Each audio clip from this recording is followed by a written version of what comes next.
order at 1:12. And Dr. Crittenden, would you mind doing the invocation for us? Be an honor, ma'am. Thank you. Let's all stand. Let's pray. Heavenly Father, I want to thank you for this beautiful day you've blessed us with. This opportunity to meet together today and do the people's work. I thank you, Father, for traveling grace for us and for our guests and the staff that's here. Father, there's lots of things going on in the world. There's lots of people needing help, and we know that your grace is sufficient if they'll just trust in you. Help us now, Father. Help us make good decisions for our people, and that we might get the very best services out to them. These things I pray in Jesus' name. Amen. Thank you. Roll call. Meredith Fraley. Here. Buell England. Here. Bill John Baker. Here. Jack Baker. Here. Harley Buzzard. Julia Coates.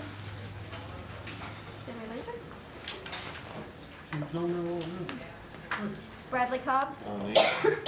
Joe Crittenden. Here. Jody Fishinghawk. Here. Janelle Fulbright. Here. Don Garvin. Chuck Hoskin Jr. Here. Tina Glory Jordan. Present. Curtis Snell. Chris Soap. Here. David Thornton. Present. Kara Callan Watt. Honey. We do have a quorum. We have quorum.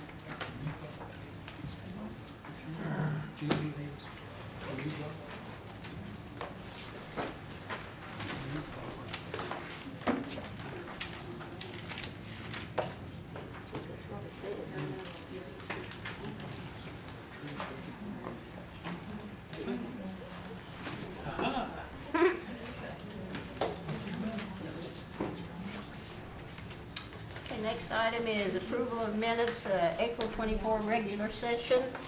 I move to be approved. Second.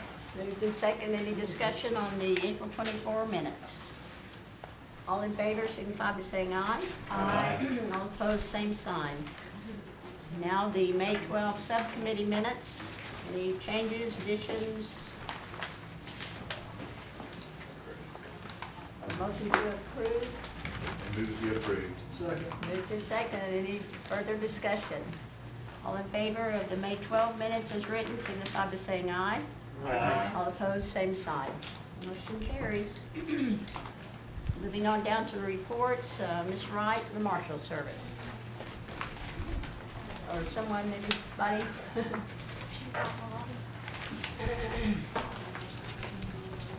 Good afternoon, Sharon.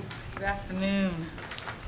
And you have my report, so it was a little brief because last time I did a month and a half, so I just did the last part of the month for this report. And if you have any questions, Anyone have any I'll try to questions answer them. in regard to the report or otherwise from Ms. Wright? You've done a good job, Sharon. Thank you. Next report is Ms. Hammond's Justice Department. Good afternoon. Good afternoon. You have our reports. The only thing I would add to you in highlights, we are currently in the process of hiring 4 summer interns, 3 attorneys. We may be hiring some more attorneys probably later in the fall, but this has been posted and closed, and we're waiting on the panels to do the interviews. Mr. Thornton. How many attorneys altogether? I lost a senior attorney when Janine Hale went to the Environmental Protection Administration, so I'm replacing her. That will be 7 total, including me. So we were adding 2 more entry-level attorneys to assist with child support and some other things. If my math is correct, that would be 9 total. Good. Good. And any of them practice in Washington, D.C.? I am about to become licensed to practice in Washington, D.C. Knock on wood. That's 9. Ms. Fishinghawk. Shorten asked a question like a month or 2 ago about getting an opinion over a tree with tax. Do you remember that, David? I was wanting to know if you got a copy of it, because I want to see a copy of it. Taxes and Indian right there, don't they?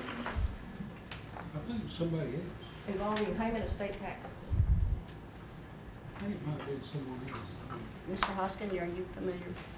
I don't recall who made the request. I do recall there was a request over whether, and I don't know whether it was a treaty or court decision, stood to the proposition that you can't, maybe even income, was it even income taxes? Yeah, I want to say it was state, but I thought in our notes from 2 months ago it said your name, it might have been wrong. Do you remember the question? I don't. Walk one into the house to the other. Continue, Mr. Hoskin. I'll look to see if I can find the email, and then maybe we can forward it to. Send me an email and we'll certainly do that.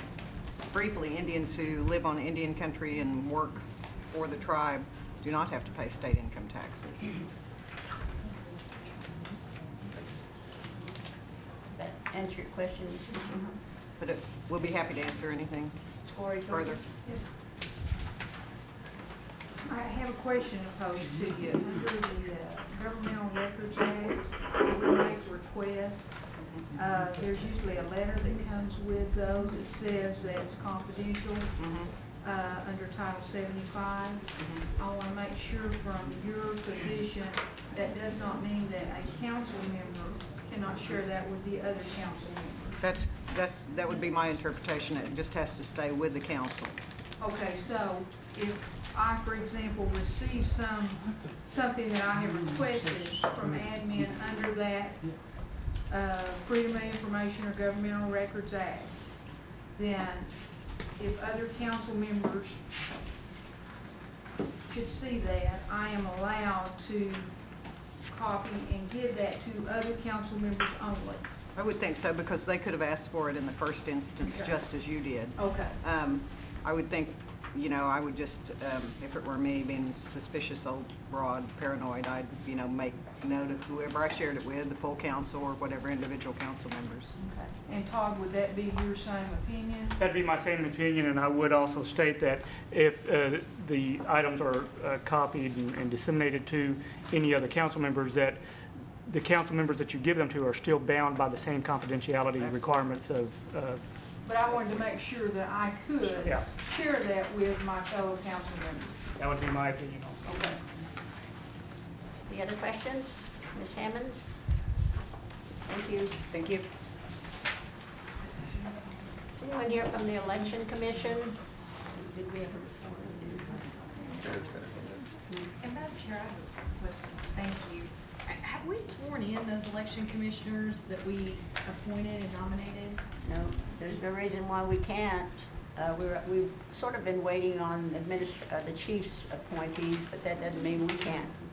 Go ahead. Do we need a motion, or is it just if the body concurs, who do we need to Todd? forward that along? Because I think it's unfair to those people. And I would agree with you. The tribe expects people in place. Those under the statute, they are commissioners, and there's no reason for them to not take the oath of office. I'd recommend that at the next full tribal council meeting, that you as speaker invite a justice of the Supreme Court to come over and administer the office, or the oath of office. Also, it is my understanding that in the very near future, the chief should have his 2 appointees, and those 4 can get together and pick a 5th. Okay, we have 2. Can they conduct business? No, they cannot. There's no quorum. Okay. So it would be necessary. We have to have 5. Yeah, but they can go ahead and take the oath of office. Mr. Hoskin? Is anybody from administration here that can explain, you said that you anticipate soon they'll get them, but it seems to be a delay that's holding up their work, so. And my inquiry was based on an email that I received from Councilperson Fishing Hawk, that there is possible some work that they need to be about. And I made an inquiry of Secretary of State Melanie Knight, who said that within a week that they would have further information on whether they are ready for their appointments. So it is our hope that they choose their 2 real quick, so the council, so the commission can be formed and take part in business. Thank you.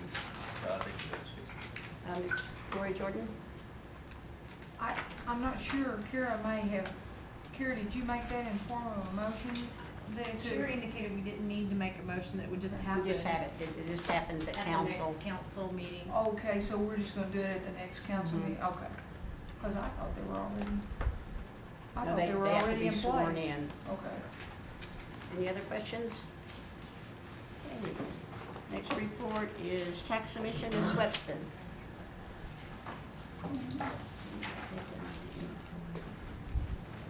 Afternoon. I think you all have my written report. I know it was kind of brief also this month, but I'll try to address any questions that you might have. Corey Jordan. How's our flex hours coming along with our, I've got one employee that has agreed to work flex hours, and I need at least 2, and we are hiring some more staff right now. We have one staff member that I had 2, and she's no longer with us, so we were going to try to start those the 1st of June, but hopefully before the end of the month we can get that worked out. so maybe by 1st of July? Should have it worked out. I need at least Can 2. Can we start telling people yet? As soon as I make sure I've got someone else confirmed, because I need at least 2 employees that can work those hours for me. Well, you know, it's nice to give them an option, but sometimes. I know, but most of mine's got kids, and so I'm trying to work with their schedules and everything. But I do have one that worked out real well, and I'm hoping this new person that we are talking to right now will be my other person for that. And that will be at Tahlequah? We're going to start it with Tahlequah and see how it works. And do we Because I only have 2 staff in each one of the other 2 offices. I have 3 at Adair, but it would be real hard to work the flex hours with those. And do we have hours, thoughts for hours? Yeah, it'd be till 7. Till 7? Open till 7. Usually on Tuesdays and Thursdays is what we're going to start with. And I assume we've made, we've addressed any concerns of them. Have a supervisor there. Yes. Okay. Sharon, did you want to brief the council on the ruling and prior, the ruling that was and now isn't? Now isn't. The smoke shops had filed a lawsuit in Mays County. Basically, it was on the Constitution saying that everyone should be treated equally, all tribes should be treated equally, and the same rate should apply. And they actually got a favorable ruling from the judge that said $258 would be the tax for everybody there. And then the state said they were going to appeal and ask for a stay, so then he turned around and stayed that, waiting for the state to file their appeal. As of Tuesday, the state had not filed their appeal. So when I checked with them, they had no record of it being filed. So I guess we'll see what happens with that. So I'm not a lawyer, so I don't know what happens if they don't file that appeal, since he stayed it for the appeal. So, but everybody cheered. They got a favorable ruling, and then he stayed it. So, and they were all confused afterwards. They were going, "We won, and then when's the tax rate go in?" And I'm going, "No, not exactly." And they won for about 10 seconds. Yeah. I will let you know that I did send out a letter to all the wholesalers, the 50 cents that we waived per the last council meeting passed. That has gone into effect. It went into effect as of the 12th. And the wholesalers have all been notified. They know. And I've talked to some of the shops this week, and they're not being charged the 50 cents, and the wholesaler's responsibility to get the 50 cents back to them if it had been charged from the 12th up to the time they received that letter. So they will be getting that back. And I've also notified all the shops that they need to be checking, because they should be getting that back. So, any other questions for Ms. Webster? Comments? Thank you, Sharon. Self-governance, Ms. Canby.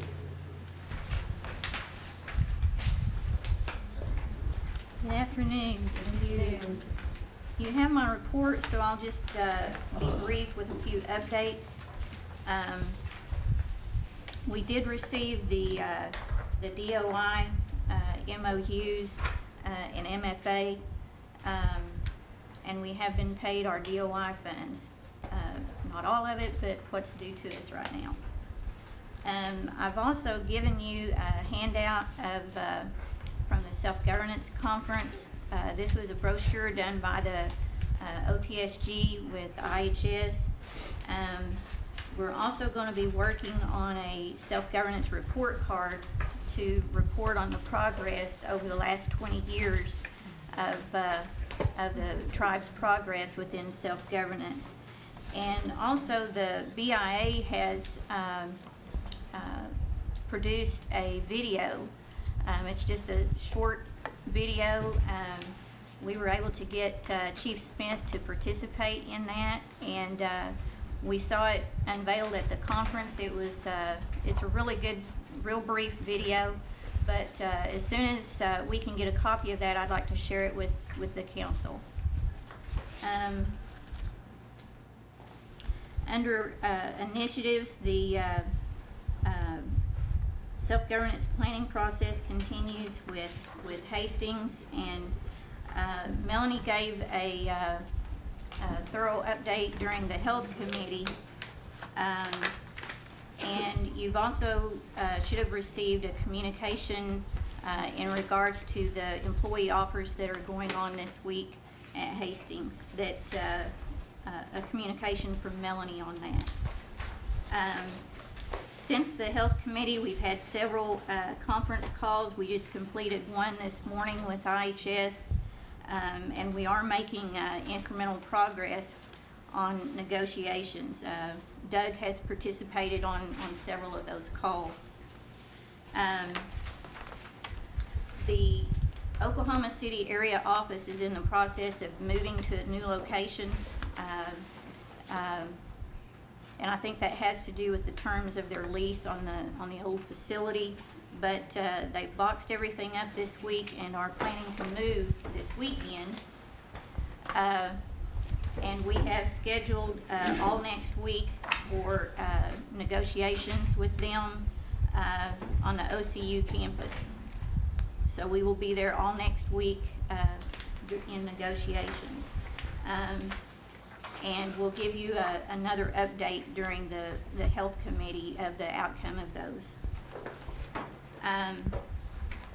Also, I made an error in my report on number 3 under initiatives. The Muskogee Joint Venture funds have been received. I think I verbally updated you on that before, but we have received payment. It was 17 million less rescission, so it was about over $16 million that we received on that. Just briefly, a couple of announcements in case you haven't been notified. Carl Artman has tendered his resignation as the Assistant Secretary of Indian Affairs, and Bob McSwain has been confirmed as the Director of IHS, so he's officially in that capacity now. And that concludes my updates, unless you have any questions. Mr. Hoskins? Thank you, Madam Speaker. Tammy, there's a document circulated, self-governance planning / negotiations timeline FY 2008. Did your office produce this? It has to do with Hastings. You all produced this? Yes, the team worked together to produce that. I understand this is a draft. There's not an item on here about council ratification of the compact. And as I understand it, that's part of the process. We would ratify that. Or is that your understanding, that the council would ratify the final item, the final product that IHS and the administration compacts to? I'm not sure exactly what you mean by ratify. Keep in mind that the compact has already been approved through the council.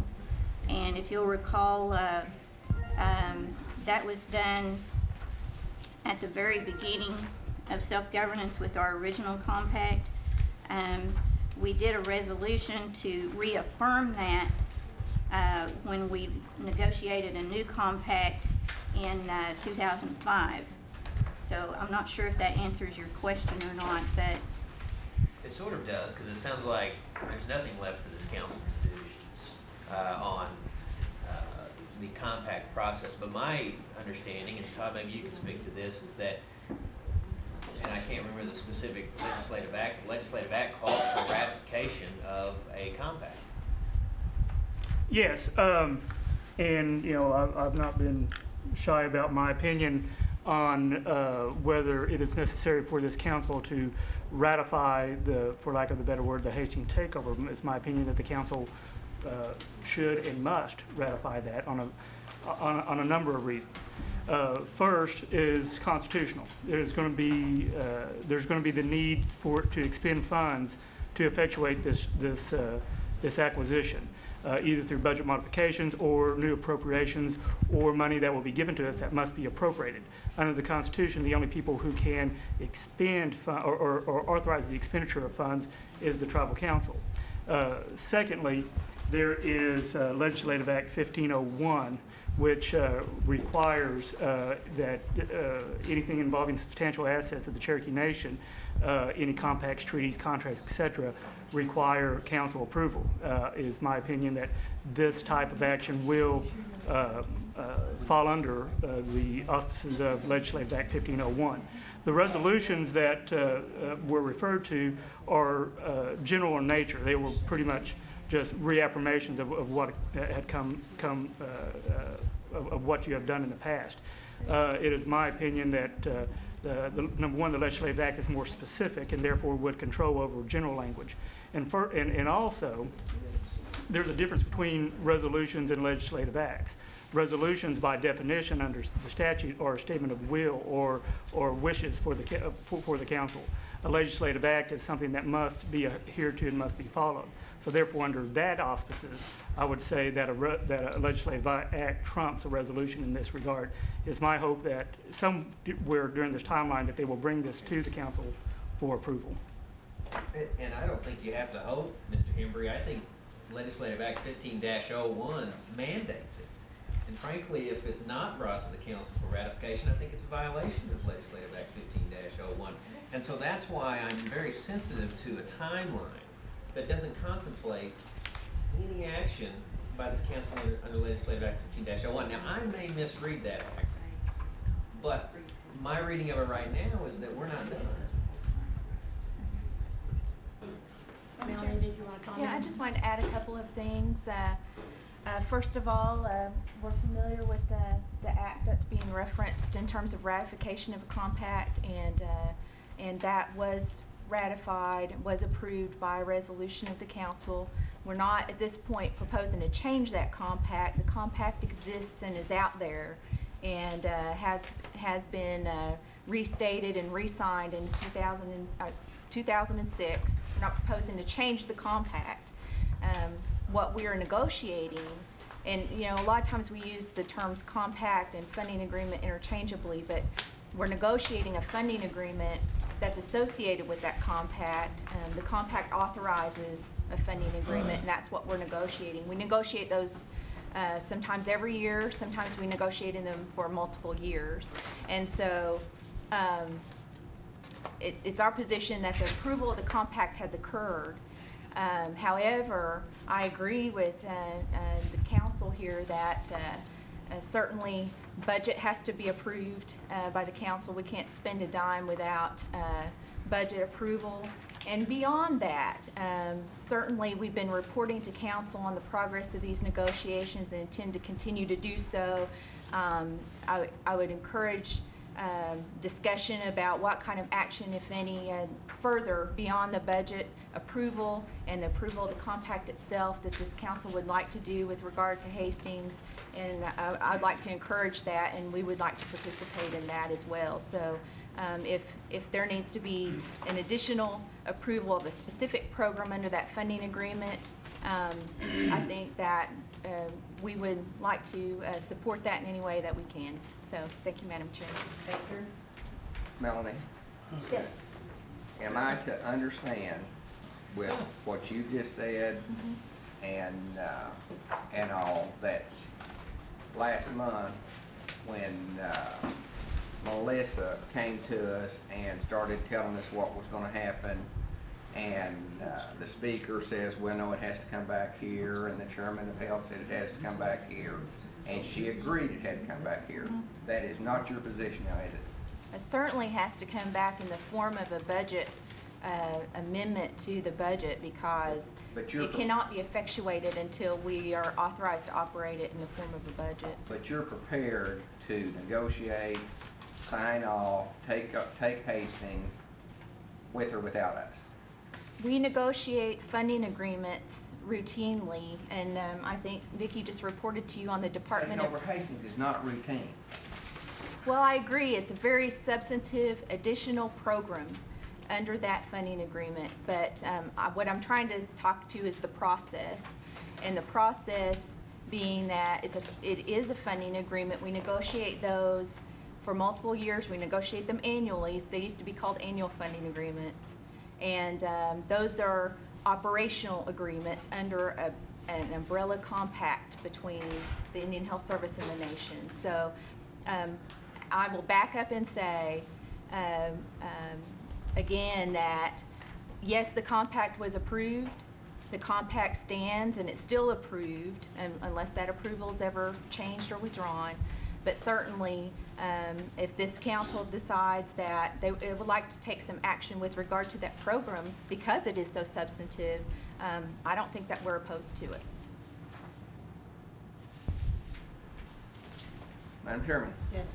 I'd make a motion that we do not take over Hastings Hospital until this council fully discusses it and takes a vote on it. Second. Moved and seconded. Any discussion? Mr. Hoskin and then Ms. Cowan Watts. And what I'd add to that, Madam Speaker, is, and I'd be happy to frame the issue to Mr. Hembry so he can give us a formal response, but I think the law already contemplates that, and I could be wrong.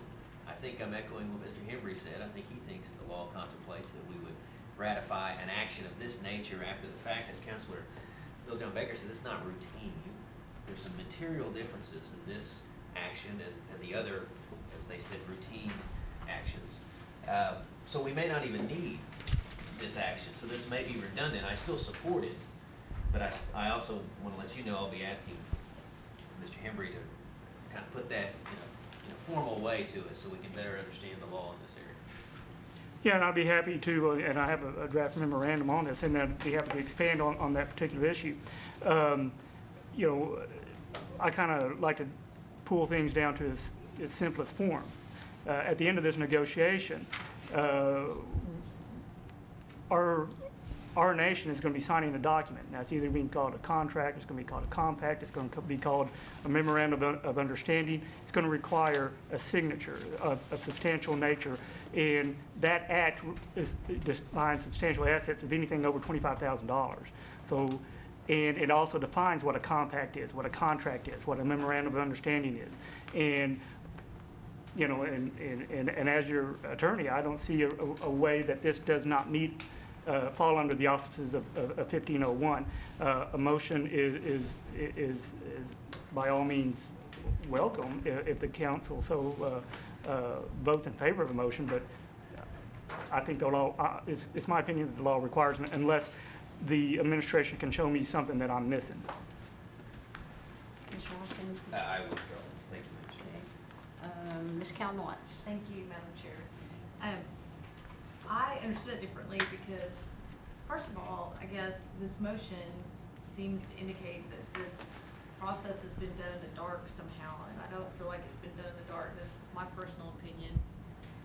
With an IHS facility in my backyard, I feel like they have been more than open, and I hope that nothing is taken from this conversation from this body, that it hasn't been done in the open with everybody involved.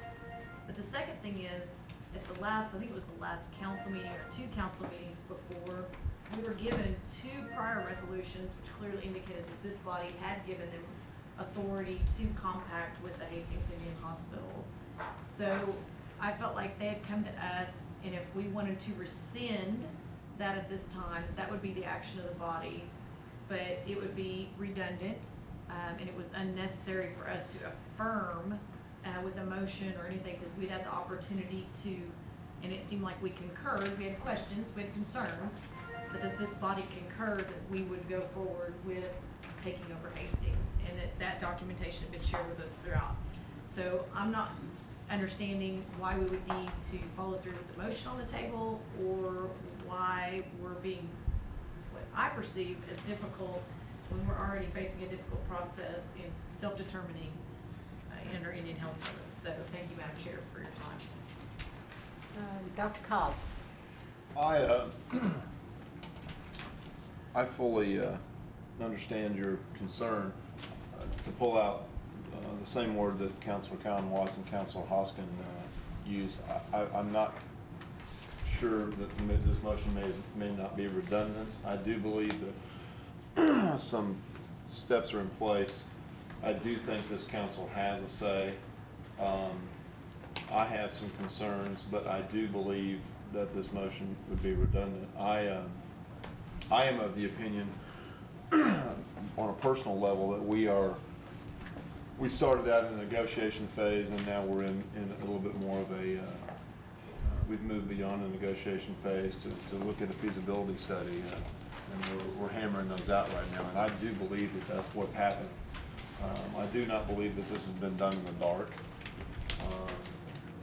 I believe the motion is redundant at this point, because I do believe, and I agree with Mr. Hembry, that there are some things in place that this council is going to have to say so when everything is in place and the feasibility study and everything that's been hammered out is brought back to this council.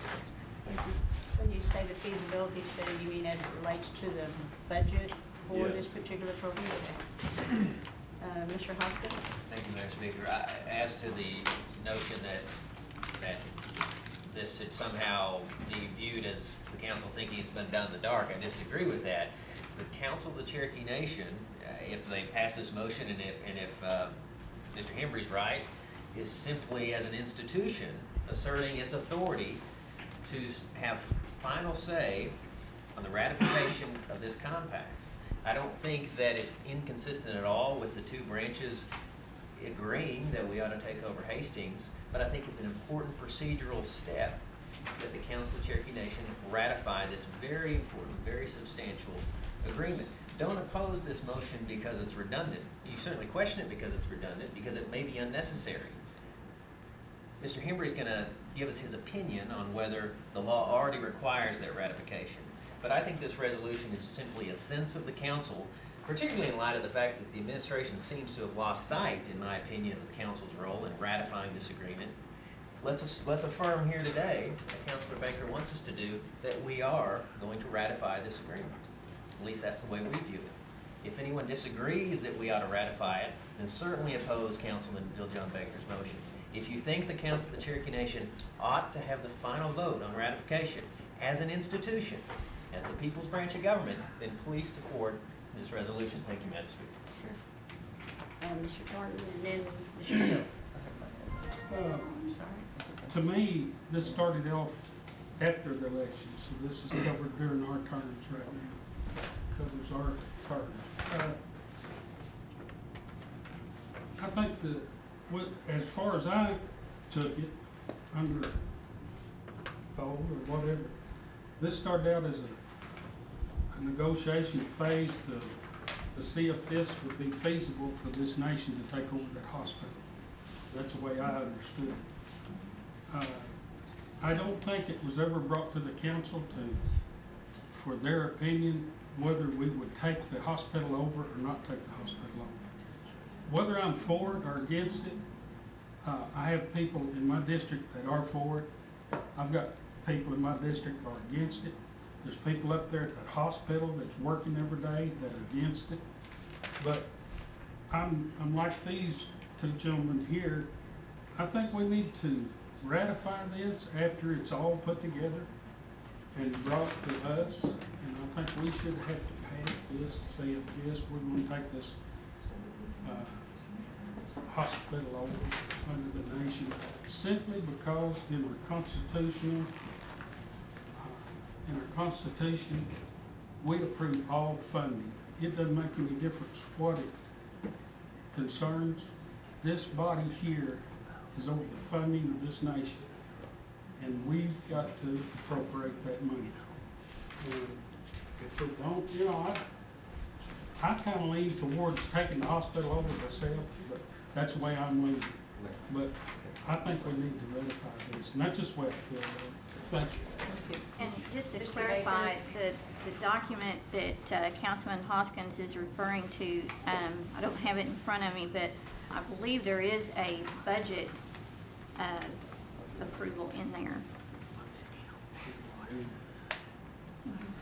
Mr. Baker, and then Mr. Soap. I've heard the 2 or 3 times that they didn't want it to anybody to think that this was not done in the light of day.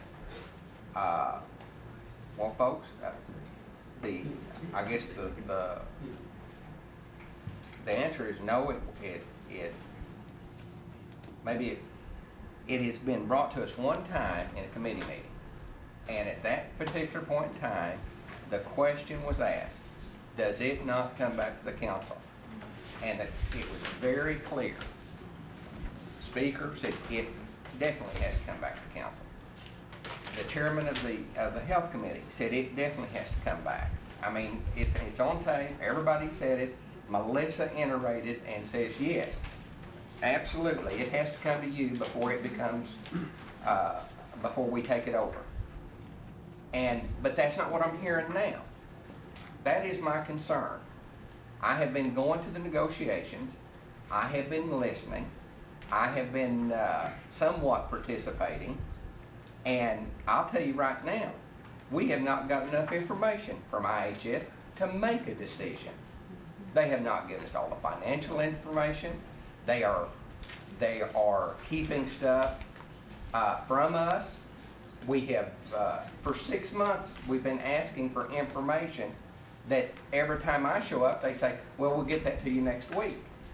And we have not gotten all the financial information, all the technical information. We're asking employees tomorrow, to decide whether they want to be employees of the Cherokee Nation or employees of IHS, and we're not telling them what we're going to pay them. Now, how do you decide what you want to do when we don't even have the information to know what we're going to pay them or can tell them, but yet we're asking them to make that decision tomorrow? And, I mean, you're still asking for information, financial information, and, you know, you've got attorneys, thank God, from Alaska and places that have brought to light many things that we would not have even asked about, but we were going to take it over anyway. So I'm just saying, I've got lots of questions about this, and I do not know that we have gotten enough information for the administration or the programs to decide yes we should or no we shouldn't. There's still a lot of questions about the moratorium on new indirect cost on newer expanded services that has not been answered. We've got lots of problems, lots of questions, and I just want there to be no doubt that when that's all gathered and all the T's are crossed and the I's are dotted, that it comes back and we decide yes or no. Now, I want to withdraw my motion. I believe that 1501 does, and because of redundancy and all, I'll withdraw. But I want to rely on 1501 that this comes back to us. Under no circumstances will we compact for this hospital until it comes back and we vote it up or vote it down. Thank you. Mr. Soap? Yes, I just want to clarify that I don't think that there's a question about, you know, the council's role in approving the funding. What I have a question about is that, do you recall if we passed resolutions in previous terms regarding the construction of clinics in the Cherokee Nation? Anybody? Yeah. I don't know about specifically construction of clinics. Right, the question is, have we approved resolutions for the construction of the clinics in the Cherokee Nation? That's my question, Madam Chair. I'd have to research that. I can't answer that question. Thank you. Yeah. Melanie, can you answer that? I don't think I can answer that. I know that a long-range plan was presented to the council with Yeah, I figured all that. with the needs, but I don't know that there was action taken. Do we pass resolutions For each individual clinic? to construct clinics within the Cherokee Nation? That's my question. I don't recall that we do, but we can research it. Mr. Soap, Bill John's been around for a long time. I think Mr. Gargan will fully remember when he brought forth the Muskogee Clinic and we voted unanimously to go with that clinic. You remember that, Don? That's correct. And so, I just wanted to clarify, I know that we did have to have resolutions for joint venture, entering joint venture projects and funding the construction when the nation funded it for a joint venture. So those are resolutions that have to be. Which that's a joint venture versus, I think what you were asking is is clinics that we're already. My question was, is in the past, have we passed resolutions out of these committees to construct new clinics? I And think so, Mr. Thornton may be able to respond to that also. I was on the council with Don. I guess him and I was on to the left that was on that council. But we found out that we had the funding to buy the property. That was the first thing that we did. We went and passed a resolution to take that funding and buy the property. right, and that's Then we come the back. answer to my question. And then we come back and Don brought forth a resolution, if I remember right, to build a clinic over there and to try to appropriate the funding for that, and that went through the health center, and they started trying to get funding for that. Don sat over there and pushed them all that time, and we passed that we would build a clinic over there. Now, if I remember right, that's what we did. I think. And also, at Redbird, I brought forth a resolution for funding to buy property over at Redbird Clinic, which surrounded it, and then brought forth a resolution for an annex, and we passed both of those. So I know about that, and I know that was brought forward by the council and was passed by the council. But as far as the takeover of a hospital, I've never been in on that. This is the first time. Is that all, Mr. Suggs? Yes, thank you. Dr. Cobb? If I may indulge your patience, I got a couple things, but the first one's going to be for Mr. Hembry, and I think I'm going to the heart of Councilor Soap's question. I think is it your opinion? Let me rephrase that. What is your opinion on the statement that is the limit of this council's involvement in this or clinics or anything that we've been discussing right here limited to approving the budgetary process of that? Is that literally the only thing we approve? No, I do not believe that that's the limit. I think that's Could you first and foremost discuss is, that? yeah, the first and foremost is, I mean, that's the most important because that's constitutional, okay? But beyond that, you know, in 2001, we passed, the council and the Cherokee people have legislated Act 1501, which, you know, we have to give everyone a copy of, but it delineates what a compact is, what a contract is, very detailed, what substantial access is. And it says that the principal chief or his designee has a right to negotiate these, but prior to them becoming effective or being approved, that they must be approved by this council. That's a main piece of legislation, which I would say overrides any resolutions that may have been out there in the past. It has been argued that, well, you all have agreed to this by previous resolutions, and one was a resolution passed in 1993, and one was a resolution passed in 2006. Now, I've seen those resolutions, and they are general in nature, and actually can read from them in the enacting clause. First one, signed by Chief Mankiller and then President of the Council, John Ketcher. The enacting clauses. It says, now therefore be it resolved that the Council of the Cherokee Nation does fully support and endorse this request for a self-governance compact and annual funding agreement under the authority of Public Law 93-683 as amended by Public Law 100-472. The purpose and effective date for this compact is July 1, 1993. Be it further resolved that the principal chief and or her designee is authorized to sign necessary papers to complete and execute this grant proposal. That was in 1993. In 2006, there was a resolution, and those enacting clauses said, be it resolved by the Cherokee Nation that the Council of the Cherokee Nation fully supports and endorses the continuation of the nation's self-governance, reaffirms its previous authorization of resolution number 11-93, and authorizes the principal chief or his/her designee to execute an amended and restated compact of self-governance with the United States Health and Human Services, Indian Health Service, and be it further resolved by the Cherokee Nation that the principal chief or his/her designee is hereby authorized to negotiate and execute each associated funding agreement to operate program services, functions, and activities of the Indian Health Service in authorized compact. As you can see, and it's my opinion that these resolutions are general in nature and do not contemplate such a substantial acquisition as W.W. Hastings.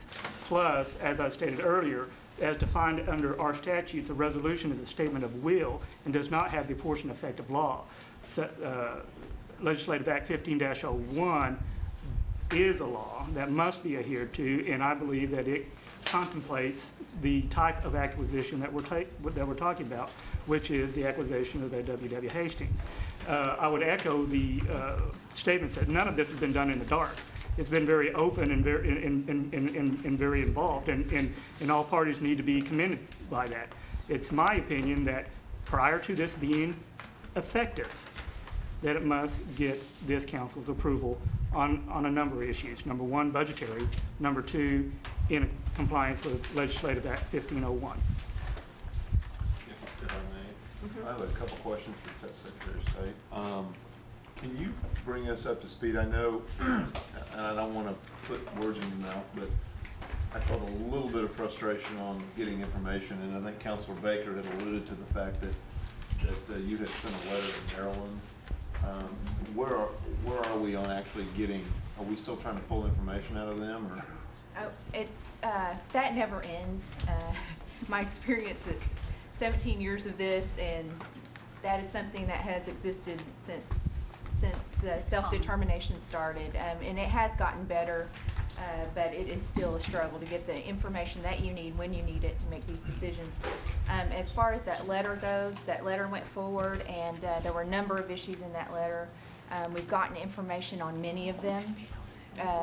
We are still probably the biggest issue in the letter that we haven't gotten a full response on is a full response to the 106A1 amount, what we call the program amount that's available, because we've gotten parts of the information, but we want all of the information, and that's the financial information. We've been working off of what we consider the most prudent numbers, but we know there's more there for them to provide to us, and they haven't provided all of that. And last we talked today, they say they're going to get us all of those charts in the detail in the form that we want by tomorrow. So we'll see tomorrow if that happens. But many of those other items, like the dental residency, the pharmacy residency, there was a number of issues in that letter, and they have provided information on those. So they have been coming forward with some of that information. My last thing, not to put you on the spot, do you anticipate anyone at Hastings, if they choose not to remain a federal employee and become a Cherokee Nation employee, do you anticipate anyone losing 50% of their salary? No. In fact, offers went out, detailed offers went out yesterday to the temporary staff that are not eligible for an IPA MOA, and they were all offered their same rate of pay. Thank you. Thank you, Madam Chair. Mr. Corey Jordan? Melanie? Yes. Okay. Okay.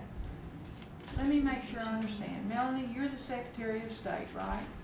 In this room today, you are the highest ranking official from the executive branch, is that correct?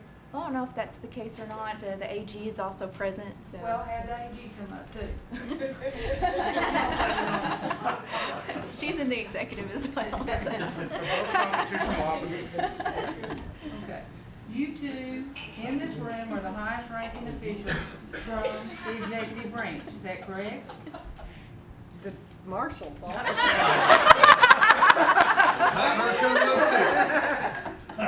Sharon, come on. Is there anybody else? That's probably it. Okay, you three in this room are the highest ranking executive officials. Yet, Melanie, this question has been posed twice to you. Okay. Are you going to come back here to this body for ratification of what you're doing regarding the takeover of Hastings Hospital?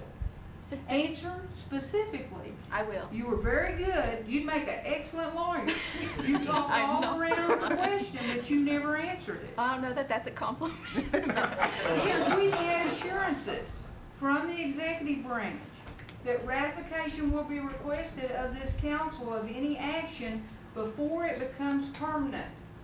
I think that would soothe a lot of minds here, because what we're seeing is you're blowing on down the road and we're nowhere in the process.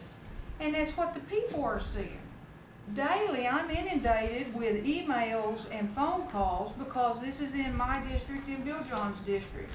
People are concerned. Patients are concerned. Employees are concerned. There's so many unanswered questions out there. They want to know that the council person that they put in these seats still has a hand in this decision. I want to know as a council person that we're going to get an assurance from you that that's what's going to happen. Can you give us that assurance today that you are going to bring back any agreement, whether it's agreement, contract, or compact, that you will ask for ratification from this body prior to assuming control of Hastings Hospital? I will answer that the best way I know how to answer it, and it's two pieces. One, we will be back with a budget request from you. That's not what I asked. That's one piece, but you also asked ratification, and if it's ratification under that 2001 Act, what I've done is I've asked the AG for an opinion on that, and I haven't gotten that opinion yet in terms of what form it must take, and whatever that opinion is what I'll follow in terms of ratification. So step up to the podium. How long is that going to take you? I will kick it to the front burner and I'll turn it around within a week. We had done some initial work on it. Mr. Morton had done the initial work. Mr. Hembry shared his research with me. I got that yesterday, so we'll get an opinion out to administration. They ask us informally for an opinion. We'll get that out within a week. I think you both know what we want to hear. And both of you are not giving us what we want to hear. You're not giving us a yes, you're not giving us a no. You're giving us, you might tell us in the future.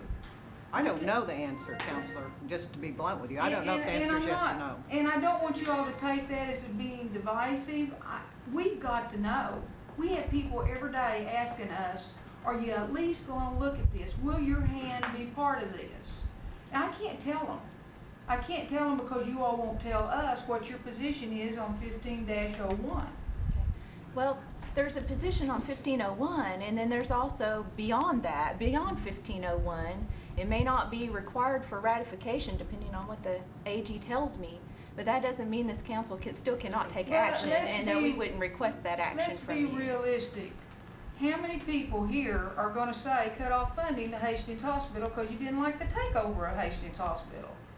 Folks, that ship will have sailed if all we're talking about is funding. We got to be at the front end of this decision-making process. Just to clarify, what I was saying was in addition to the budget. In addition to the budget, there can still be some action, and if this body wants that action, we will bring it. And we will bring a proposal for you to act on if that's what this body wants us to do. Here's what I request: a timeline of when an opinion is going to be given, and that opinion be immediately shared with this council of what the executive branch's position is on ratification. If you do not have to ratify this, if the position is no ratification is necessary from this council, then I ask this council, why are we sitting here? We have no job. If we don't get in front of some of these issues, why are we even in these positions?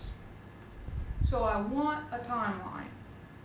I can give you, and perhaps I can take advantage of this opportunity to clarify my role, which is still a fairly new one. And Sharon's up here because her role is still a fairly new one. We're in the executive branch, but we are independent appointed officials. We were appointed by the chief and confirmed by the council. The Constitution was set up that way to make those independent offices. So I can't tell you what administration will do. I can't tell you what the executive branch's position will do. What I can tell you is they've asked me for an opinion, and I'll turn that around within a week. Then they should give you an answer. You are the Attorney General. I am indeed. Your opinion carries the weight of law unless a court says otherwise. Formal opinions do. So when your opinion comes down If one side or the other does not like that opinion, they scoot on over to the court system. But until they do, your opinion is what carries the weight of law, correct? Formal opinions do. Okay, so if you will give us that opinion, that tells one side or the other what do we need to do next. That gives us, that makes the decision. So I'm being requested for a formal opinion. Yes. All right, from the executive and the tribal council. I will do Could that be done by the chair of the rules committee? Sure. Or the speaker. Yeah, whichever. Or the speaker. And is that being done today? Do you mean, do we want her to ask her today? Yes. In writing? I would like for us to come out of this meeting with a formal request to her to give us an opinion whether they have to come to us for ratification prior to the completion of this takeover process. You said a formal opinion, so it'd be in writing. Dr. Todd, can you get that letter drafted today? I will get that letter drafted today. I didn't know whether it needs to be a motion or whether you wanted to No, take we it just as your asked her. position. Doesn't have to be a motion. And could you just enlighten us, and I know we can't hold you to this, but I feel like knowing you as well as I do that you will adhere to your timeline that you place on yourself. I will. What kind of timeline are we looking at? For my opinion, Yes. truly, I will have it next week. I mean, we've done a lot of the work on it, and now I've got Mr. Hembry's research, and we'll turn it around. It hasn't, I'll just be honest with you, it hasn't been on fire, and I've had other fires. And this is not an attack on you, but it's very frustrating. I understand that. It's extremely frustrating to have people call you and we cannot answer any questions. And I would like to be able to tell them, this is where we're at, this is what power we have, or what power we don't have over this process. Thank you. Get your letter. Okay, I'm gonna cut this off in 5 minutes. We do have other people that want to voice their opinion. We will cut this off in 5 minutes because we have some other important issues, and not to say this isn't important, because it is. Ms. Fishing Hawk, you had a question? I don't know, I think at the point I was trying to figure out, why can't we just tell them before they do this to come and ask us to okay it? It's a simple question, I don't want a bunch of runaround. I just want to know why the council can't say, before you officially do this, can you not come to us and present it to us? I mean, it's not that hard or that complicated, I didn't think. She asked for an opinion. Mr. Hoskin? Yeah, my comment was gonna go to that issue. I'll be brief. First off, just for what it's worth and for the record, I'm inclined to support the takeover of Hastings. I think this is a bigger institutional issue, and we ought to make sure we adhere to the law and also make sure we stand up to this branch of government. And to Councilor Fishinghawk's point, if the Attorney General's opinion isn't what I want it to be, then I fully intend to propose legislation to mandate that they come to us, and we can do that. It's not a retroactive legislation. It would be forward-looking because they're not done yet. So I'm prepared to do what Councilor Fishinghawk is suggesting in her question. Thank you, ma'am. Thank you. Ms. Fulbright? Mr. Thornton already answered my question. Okay. And Mr. Baker? And I'm gonna, for lack of being redundant, I'm gonna talk for just a minute. Just in case the opinion is that it doesn't come back to us and it doesn't do this and it doesn't do that, and we're not gonna fully discuss it.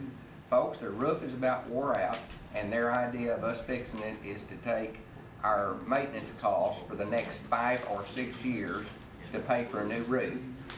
The coolers are in pretty bad shape. That's another $4 million project that we're going to have to pay for out of some operating funds of the hospital. One of the reasons that we were going to compact this hospital was that we would have the leeway to add an operating room, to change this, to change that, only for in these negotiations say, no, it's a federal facility. You can't add a operating room. You can't change this. You can't remodel there. You can't touch it. It is a federal facility. Even if you compact it, So we're right back to square one where we can't reallocate. We can't add an extra birthing center. We can't add an extra surgery center. We can't do these things. And two or 2.5 weeks ago, we believed that we could. And yet our opinion has not dampened as to whether this is a good idea or a bad idea. It's like, you know, we've got it in our sights and we're going to do it no matter what the answers to the questions are. And I just want you all to know that there are some problems and some physical problems with the facility that we cannot fix unless we take $5 or $6 or $8 million out of services to the people to fix their roof. And we can fix it, but we can't change the building. And we can't add on to it. We can't remodel it. We can't reallocate it. I mean, there's lots of things that were pretty specific that we could not do to this thing. But if we take it, we take those, and their answer to everything is, you know, well, we're giving you $600,000 a year for maintenance. You just do it out of that. Well, folks, if all we're going to do is mop the floor for the next 10 years, we can do the roof and the coolers. And but I think we probably need to do something more than just mop the floors. So I'm just saying, it has not been fully discussed in a council meeting. It has not been fully discussed in a committee meeting, and it has really not been fully discussed in the negotiations. Because every time they try to discuss it, they're going to get back to you in 2 weeks. And but every now and then they'll give you the answer that is exactly opposite to what we thought it was going to be. And we try to ask questions that we know the answers to, but every now and then they slip one in that's not how it is. So I'm just saying, we're not near done with this deal, and maybe now is not the time. But thank you. Mr. Garvin? Thank you. Yes, thank you, Madam Chair. I just want to comment on Councilman Thornton's, what he said, and Chris. So, I've been on this council since '99, and I don't know how these clinics get started in Wilmapie or Three Rivers, and each one, but I know we didn't start Three Rivers. It started under Paula Holder and Troy Wayne Poteet, and it started out as a women's clinic. But we did negotiate the joint venture, and we voted on all that. But as far as Nowata, Salina, Jay, Wilmapie, all of them, I don't know how they got started. They just seemed to come into operation, and I'd be interested to see what the answer to that is. Mr. Baker, can you respond to I that? can tell you Muskogee started out in about 95 as I believe it was a church in Fort Gibson that had built a new church, and Paula came to us asking for $200,000 to start a clinic in Fort Gibson. And that was the first earmark for money for a clinic in Three Rivers. But that didn't start a clinic, that just gave them money. Well, clinic was on her mind, and she wanted that building to start getting the funding in it that way. What I mean, about that's how it started. the other 5 or 6? How'd they start? What's that? Wilmapie and Wilmapie was before my time. It was a federal grant, but council never did vote on it. that would surprise me if they didn't. But Be interesting to see what the answer is to your question. Mr. Crittenden? Thank you, Madam Speaker. If I've heard things right, since we've discussed today, I think part of the reason that this is being allowed or going forward on this is because of these resolutions, possibly, that the 1193 and then again the reaffirming the authorization in 1506, which happened in 03, I believe. Oh, excuse me, 06. This particular piece of legislation I was the chair of the Health Committee, and it was brought to me, and I actually signed on this as a sponsor. And certainly at the time that I signed on as sponsor, I had no idea that anybody was thinking about taking over Hastings. It was voted on 13 to nothing. So, and I think the outcome of that would have been a whole lot different if we'd had any inclination at that time of what might be coming down the line. And that's just my comment. Something to think about. Okay, Mr. Baker, you have another comment? One quick one. A minute ago, they said that everybody was being offered the same pay as they're drawing now. Well, $20 an hour for Cherokee Nation is not $20 an hour at Hastings Hospital. We do not have a pension. We have a retirement plan, but it is nothing like the federal pension. I mean, they end up with health care till they, for the rest of their life. They end up with a pension. They end up, and I'm sure there's a mathematical figure to tell you the difference in $20 an hour for the tribe and $20 an hour for Hastings. But I guarantee you, the tribe is nothing like the federal retirement system. And so if you're paying them the same, you're really not. And so just keep that in mind. And you know, the other question is, they said that there was only a few that would not fit in our scale. The question I have is, if one of them's being paid $25 an hour and our scale tops out at $25 an hour, and federal does not top out at $25 an hour, what's going to happen in 2 years when their COLAs and things would have bumped them up above that $25 an hour, but they're at the top of the nation's salary, so they basically have a glass ceiling, which is going to move them to one of the other facilities where they can go federal and they can continue up. And there's still concerns about the pediatricians leaving. There's still concerns about, you know, doctors and folks wanting to see if we're going to take it over that are not happy. And they might not want to make it public, but there's a lot of concerns among employees. And this can pass with enough council people who don't even have people that visit Hastings from their areas. And that's pretty sad that it can be passed by the ones whose constituents are not even affected by this hospital, which is the only lifeline for health care for the folks in Cherokee, Adair, Sequoia, Southern Mays,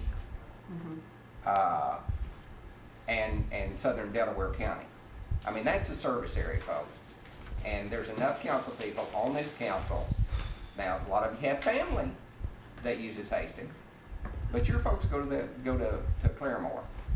And I just hope you have a heart to really look at this about what's best for the people and what's good for the employees. Thank you. Corey Jordan, Okay. briefly. Is Ms. Evans here, or I may have to reserve this question for next time? Is she come up? Oh, You probably can tell us this today Okay. without a whole lot of research. Is an act superior to a resolution?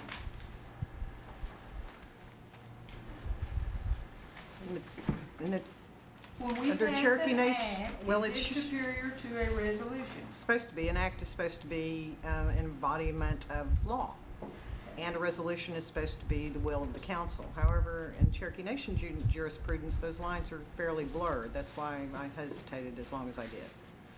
In normal circumstances, certainly an act would trump a resolution. Because 1501 is an act It is an act. that specifically says it's necessary to come back here for ratification. The other two documents that are being bounded about are resolutions. And I think that's going to have to come into play, in your opinion. You're going to have to take a position on whether an act is superior to a resolution. We actually have a case on that from I think it was the JAT at the time that doesn't answer the question. And you remember what I'm talking about, Mr. Hembry? Can you enlighten us anything, Todd, on that? The act resolution dichotomy? Well, the most recent one was the Well, the chief can- signed resolution on Dr. Hathaway.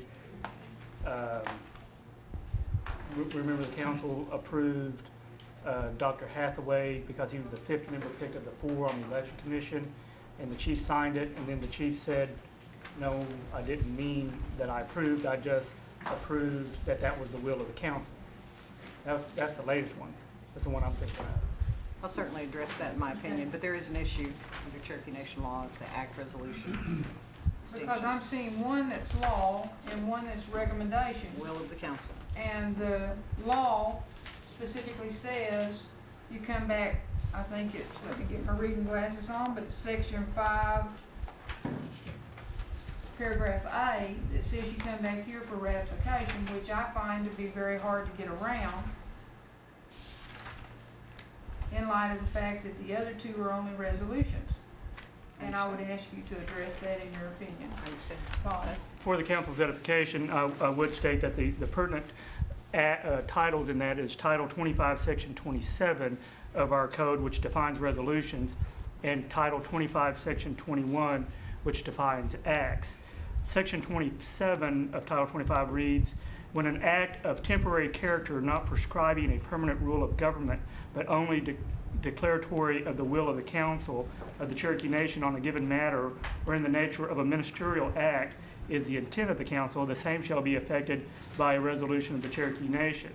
Title 25, Section 21 states, an act is, defines an act as when a permanent rule of conduct of government is in the form of a continuing regulation is the intent of the council of the Cherokee Nation, the same shall be effected by an enactment of law of the Cherokee Nation. Those are 2 pertinent parts of those acts.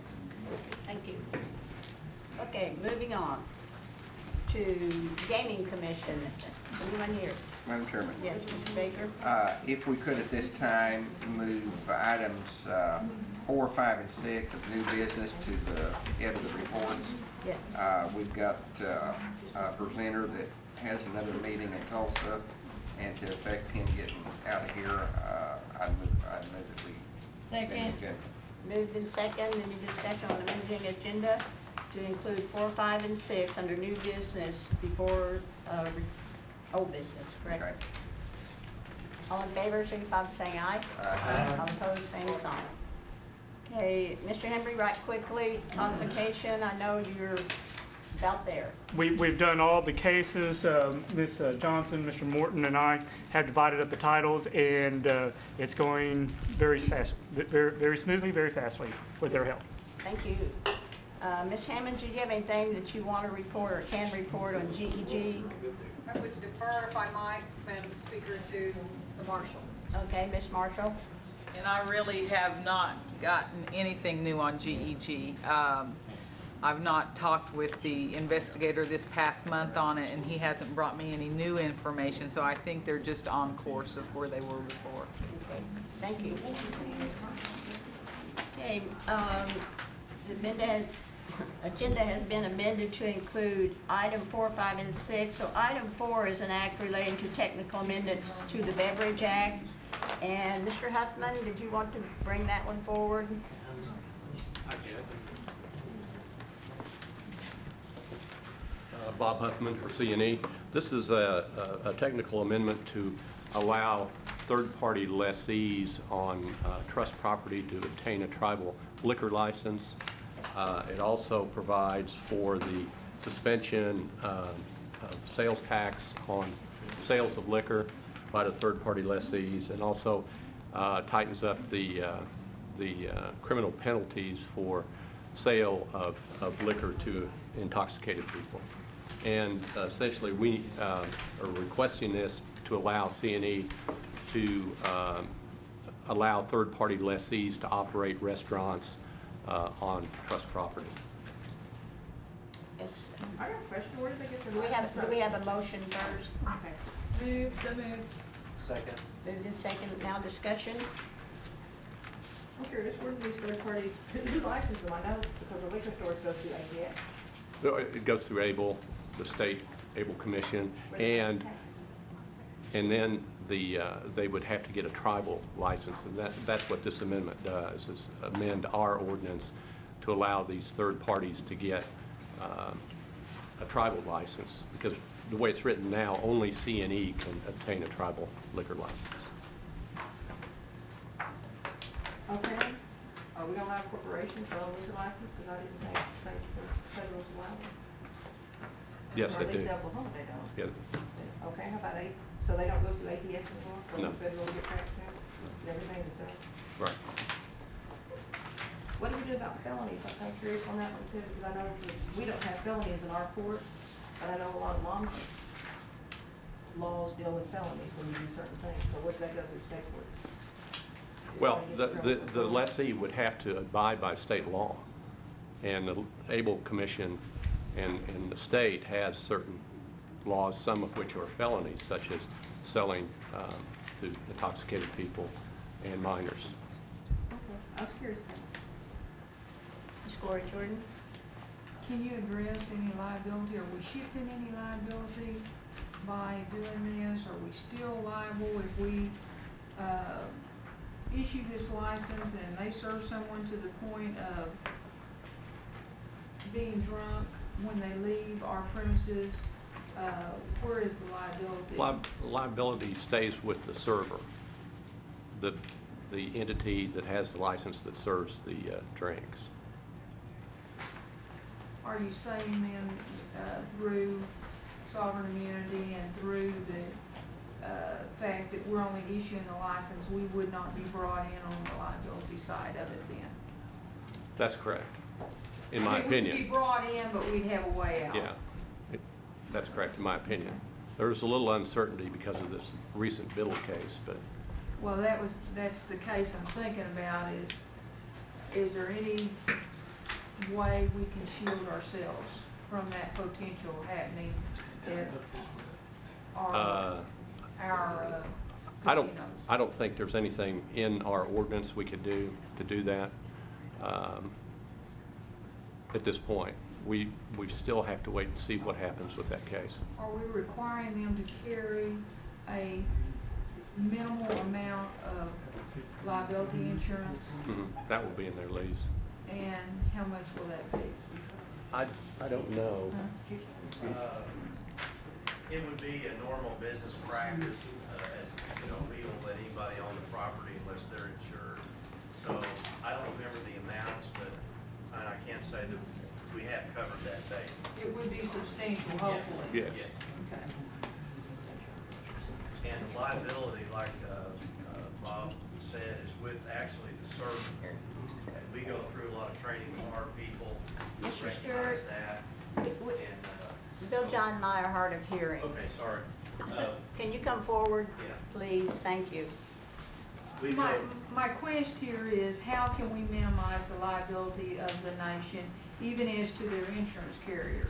Can we shift some of this to the server through their own policy or through the licensing act? Well, I think our discussion of that, the actual liability rests with the server and who the server works for. So that's the chain, and correct me if I'm wrong, Bob, but that's the chain of events that happens if someone leaves intoxicated. They trace it back to the server and then who the server works for. So that would be that. Now, whether or not they come back to us, you know, that's kind of far down the food chain for us. We don't perceive that as an issue from a liability standpoint based on what we see. Because we're just going to be the landlord. Yeah, it We're would not be going like to be the having operator. It would be like having a strip lease center, and we lease it to a bar owner, and the owner has his employees. Someone comes in, has a drink, and leaves. They're not going to sue the owner of the property. We hope. Well, I mean, they could sue. They You could can always sue do anybody. They can sue. You can sue anybody, but Is there a way that we can remove ourselves from the lawsuit quickly? well, I think we have. And hopefully through the scenario you just gave me, it will happen. Yes. That we could remove ourselves fairly quickly from the lawsuit and minimize our costs. Yes. We're way down the chain in this situation, much further than we are if we serve someone. So, And that was, in that case, that's now a problem for this other tribal entity. They were the server. Right. yes. Okay, and we're not going to be the server. No. In this case, now, we Right. do serve, at other, And our people are The ones we trained operate. properly the ones to- we operate, they work for us, and so we do have liability in that case. And our people are trained properly to recognize when someone is. Right. We're Theoretically, exceeding a proper yes. limit. We constantly train and test Yes. them. Robert, In fact- what I think what I'm hearing is there's no nexus, right, between the server and C&E. Right. Right. Okay. The licensing issue is a technicality that is in the Act now that doesn't allow them to even serve it by our law. So the licensing Act change really just allows them to do that. It doesn't create any more liability. Right. Ms. Fishing Hawk? One more question. What are we gonna do with the taxes we collect? It goes to what now? Well, what we're asking in this case is that those taxes be suspended because our third-party lessees will not take the chance of not collecting and remitting state sales tax.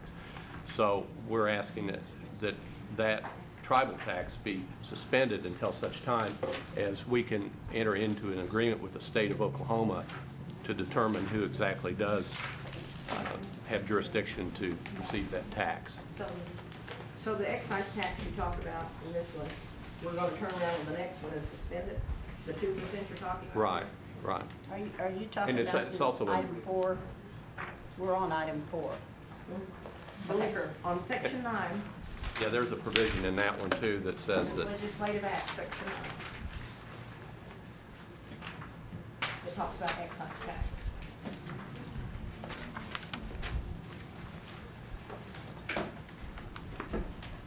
I'm not talking, so it's talking.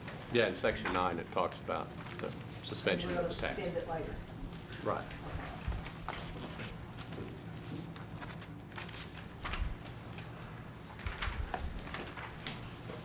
Any other questions? Okay, we have a motion to approve this act on beverage sale.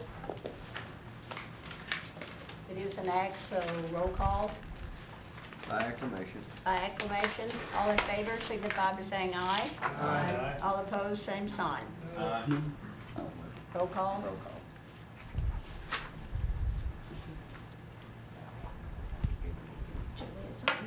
Bradley Cobb, Yes. Joe Crittenden, Yes. Jody Fishing Hawk, Yes. Meredith Rayleigh, Yes. Janelle Fulbright, No. Don Garvin, No. Chuck Hoskin Jr., Yes. Lori Jordan, Yes. Curtis Snell, Yes. Chris Soap, No. David Thornton, No. Kara Cowan Watts, Yes. Buell England, Yes. Bill John Baker, Yes. Jack Baker, Yes. and we still don't have Julia. So 1, 2, 3, 4, 5, 6, 7, 8, 9, 10, 11 yay, 2, and 4 nay. 11 yes, 4 no, motion carries. Okay, the next one, Mr. Huffman, is the sales tax collection for non-Indian lessees. Right, and it's related to the other one, and it's to allow these third-party lessees to operate on trust property without being taxed by both the state and the tribe. And what we intend is to enter into negotiations with the state in order to come to some final resolution of what taxing jurisdiction really has jurisdiction over those sales. And to the extent we can work something out where money paid to the state is refunded, then that would be then paid back to the tribe to the amount. Motion to approve. Have a Second. Moved in second. Open for discussion. Dr. Cobb? Not being an attorney, does anything we're doing here have any bearing on our tobacco situation at this point?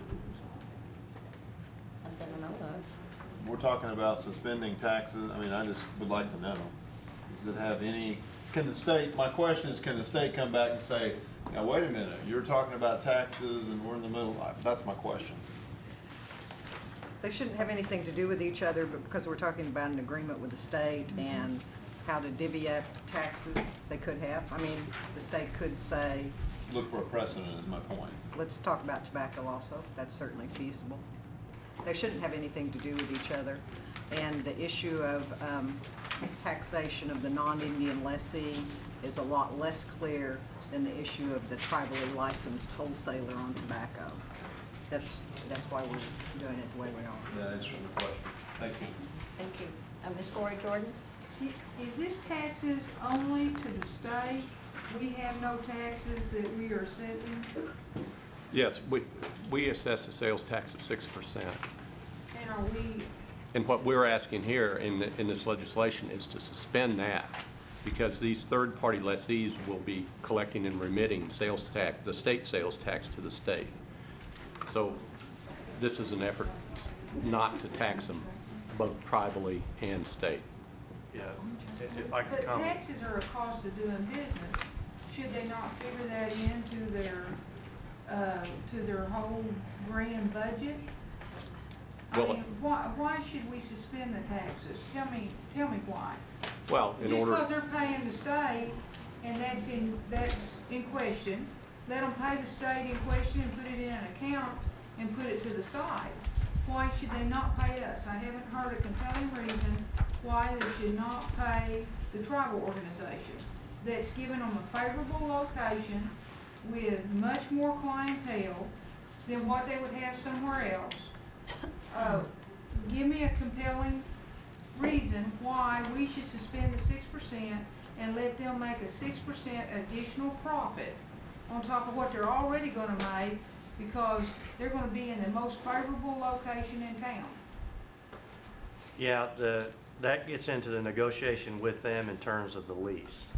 So what we do is we enter into a lease with them based on business conditions and try to put them in a kind of an equal footing as they would operate outside. Okay? And so within that business framework, within their cost, they assume one sales tax. So if they pay double sales tax, that's like taking 16% off the top, which is not ordinary and customary in their normal business. So really, you know, if we do that, then we would change our lease amount with them. So they're going to, so you know, we're charging them a fee to be there. Okay? So, I mean, it's all money one way or the other, whether they pay it in a fee to us or whether they pay it in a sales tax fee.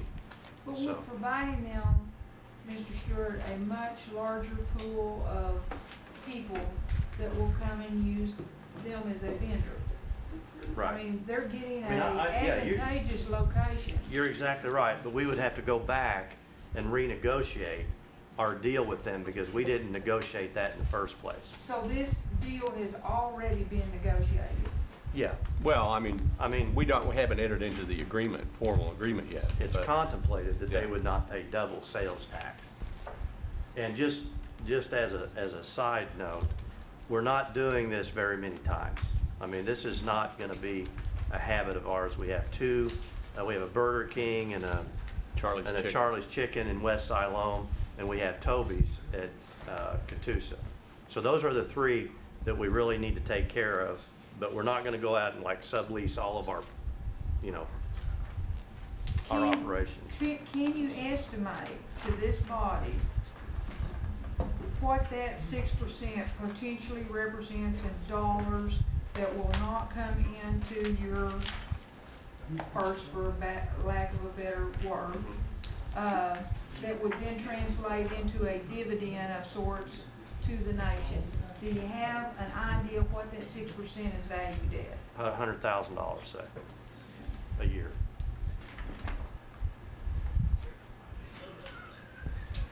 And you understand, I need this information to make our decision, my I mean, decision I on absolutely how I see- vote on this. It's not a personal reflection on you all. No, I It's just, Understand. It's a. do we want to give this 100,000 a year up when maybe it could, a portion of it, a third of it will come to us that will then go on to needed services for our people.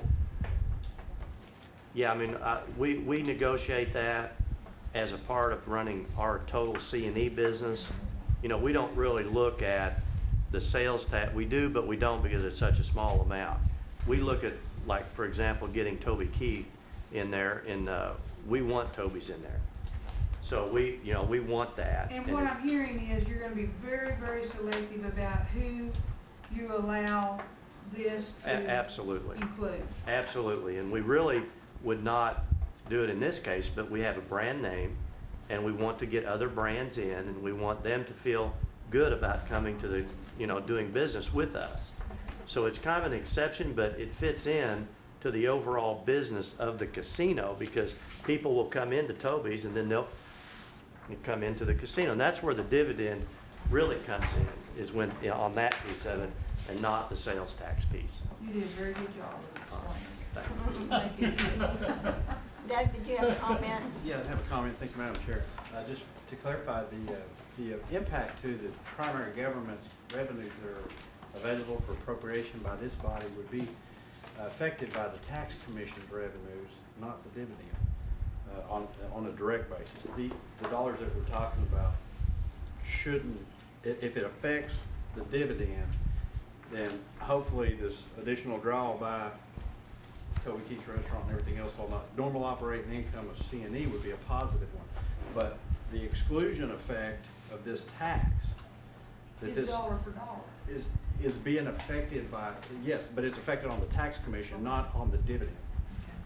It shouldn't affect the dividend in a negative manner. It may affect the tax commission's budget, revenue budget, in a negative manner, but not the dividend. So I just want to make sure I understand. Since it's not a dividend issue, it's not reduced by that formula, it's a dollar for dollar issue if it comes to the tax commission. Yes, in their coffers, if you will. And that would be a business that, may not be as good as with Toby, so you can get into those kinds of arguments as well. Dr. Cobb? I think with Councilor Jordan, I think you explained that real well. I just wanted to, being a business person, this is actually a compliment, Dave. Okay. You're not. I'll take it as such. You're not in the position that you're in because you're letting these people come in out of the goodness of your heart. Right.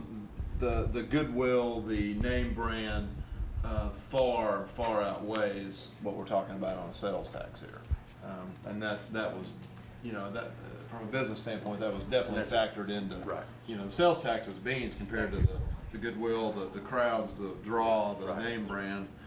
So I just wanted to make sure we're on the same page on that. And they're not coming in just because you're being nice. So. And the good thing is that the council understands these kinds of issues, because as we do business with other companies, it's real positive that they know that we can deal with that. So, Mr. Baker? Well, and hopefully we'll negotiate with the state, and the money they pay the state will be refunded to them and right back directly into our coffers. Because the reason we're doing it this way now is we don't know that the state does or does not have a right to those dollars. But these vendors, there are major penalties on them for not collecting the money for the state, and we just need to do our homework and get that done so that we maybe can collect the taxes and not put them at risk. Right. So. It would actually place them in a criminal situation for not paying the tax and paying us, and so anyway, it just cleans it up. Robert, this is just a little aside from what we're talking about. What if it was an Indian-owned business? This is a non-Indian-owned business. What if it were an Indian-owned business? I think in that case, Diane, you might want to weigh in on that. If it was an Indian-owned. If it's an Indian-owned business, certainly the factors weigh much more in the taxes only belonging to the tribe and not the state. Right. These are non-Indian lessees of. I'm not sure that Charlie's Chicken isn't. He was Taro at one time. Is that right? He may be, but yeah. If it's the main branch. Yeah, but it's LLC. He's a franchisee. The problem is trying to get the lessee to agree to that, to take that chance, because I think there's still a little bit of a gray area there, and like Well, David pointed out, there's some criminal penalties for not collecting and remitting on the state level, so. But I think the point is that it might need to read differently to say non-tribally owned companies to have that exception versus non-Indian lessees. That may be would that be a better way to couch it? Huh? I don't know, they're different things. Well, that would be everyone but the tribe. Right. So, yeah. Okay, any further comments, questions? Questions been called. All in favor of this resolution signify by saying aye. Aye. All opposed, same sign. Aye. Mr. Silver. Okay, item 6 is a resolution preserving a tax-exempt finance option for the landfill. Mr. Carson, he was here a while ago. Here he is outside.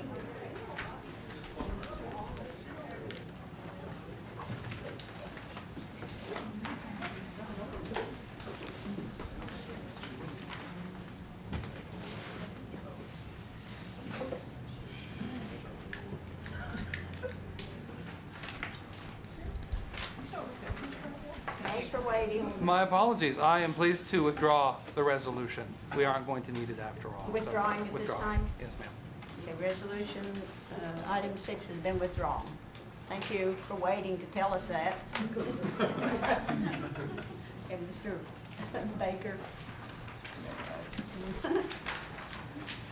Okay. Moving back up to old business. Item 1 is a presentation of recommendations of elected officials' compensation. Mr. Garvin, is that yours? Yes. My understanding is Jennifer had her baby, I don't know if it's a boy or girl. It's a boy. Boy. And they're trying to get some more comparables, so I'll make a motion we table this. Second. June the 26th, 1 o'clock. June Let's try 26th. to get this going next time. Okay, motion to table and second. All in favor, aye. Aye. All opposed, same sign. Motion carries. Item 2 under old business is an act relating to division of question. Mr. Baker? Madam Chair. Yes. This is, Oh. this is an act to allow individual members of the council the right to divide a piece of legislation into 2 or more separate acts if those acts are capable, there's a misspelling there, to be capable of standing on its own. And the presiding officer shall determine whether the pending question is susceptible to division. And the pending question shall then be divided and voted upon separately. And it's only applicable in committee of the council. Can I move for its approval? Second. Moved and seconded.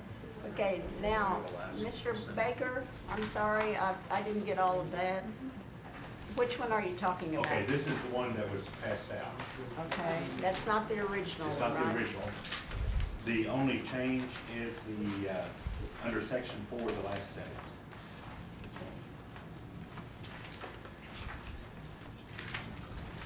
Everyone clear?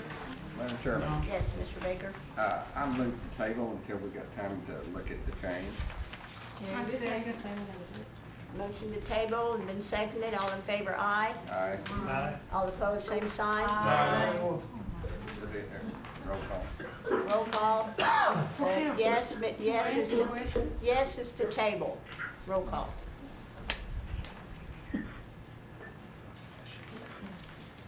Janelle Fulbright, No. Don Garvin, No. Chuck Hoskin Jr., China Gloria Jordan, Yes, it's the table, is that correct? Yes, it's the table. Yes. Curtis Snell, No. Chris Soap, No. David Thornton, Yes. Kara Cowan Watts, No. Buell England, No. Bill John Baker, Yes. Jack Baker, No. Harley Buzzer is not Here. Julia Coates? Julia. She wasn't there, but I didn't know if the background was maybe her. Julia there? She's not there. Yeah, I'm here. Oh, she is there. There's a motion to table the item on, and you're at the roll call. I'm sorry, I was with a student. Yes. Yes to table. Yes to table. Bradley Cobb? No. Joe Crittenden? Yes. Jody Fishing Hawk? Yes. Meredith Fraley? Yes. 1, 2, 3, 4, 5, 6, 7, yes. 8 no. 7 yes, 8 no, motion fails. No. Yeah, 7 yes, You yay. 8 no. 7 to table. Fail. 7 days to table. Motion to table fails. Right. Motion fails, yeah. Thank you, Dr. Todd. Madam Chair, Yes, I'm sorry. I want to offer a friendly amendment here to, down here in section 4, the last paragraph, versus this provision is only applicable in meetings of the council and shall remain divided. Stop right there and do away with the rest of the sentence. I accept. Read again. And I would have said. Okay. Do I read You want me to read it repeat? again? The presiding officer shall determine whether the pending question is susceptible to division. The pending question shall then be divided and voted on separately. This provision is only applicable in committees of the council and shall remain divided. Stop. And delete the rest of And that. delete the unless, the rest of the sentence. That is my friendly amendment. Okay, Mr. Baker? Or I accept, yes. accepted, okay. Uh, Any discussion with Mr. Baker? Division of the question, I mean, they're asking friendly, but that just makes it worse. Because then even majority cannot put it back together, after it's passed. And, I mean, if your purpose is to give a line item veto on anything, then you've accomplished that. But, that's a dangerous situation, so I move that we vote on that striking separately. Mr. Embry? We accept the friendly amendment. Right, and I understand that would, get the act here on that. What I would recommend at the indulgence of the council, or the committee, is to thoroughly debate that, so we would all be cognizant of what the ramifications would be of the act, with or without the remainder of the sentence, because without the remainder of the sentence changes the act drastically. And I think all aspects of that need to be thoroughly debated before that vote takes place. So I would ask that the floor be open to debate on that issue alone before a vote be taken. Because, yeah, the act is drastically different without the remainder of that sentence. Okay. We had a motion to approve and it was seconded, so it's open for, and then the amendment. We haven't voted on the amendment, so that's what we're debating now, right? No, it was a friendly. Friendly amendment is accepted Friendly. already. No, he said he didn't think it should be friendly. Yeah, I'm sorry. but it's accepted already. So the act is as it is right now, and that needs to be debated before there is a vote. So the motion we're debating, we're discussing now. Is the act minus the rest of that sentence. You Okay. put a period after divide. Okay, Mr. Should Baker, remain you got the divided. floor. Right now, we can divide anything we want to.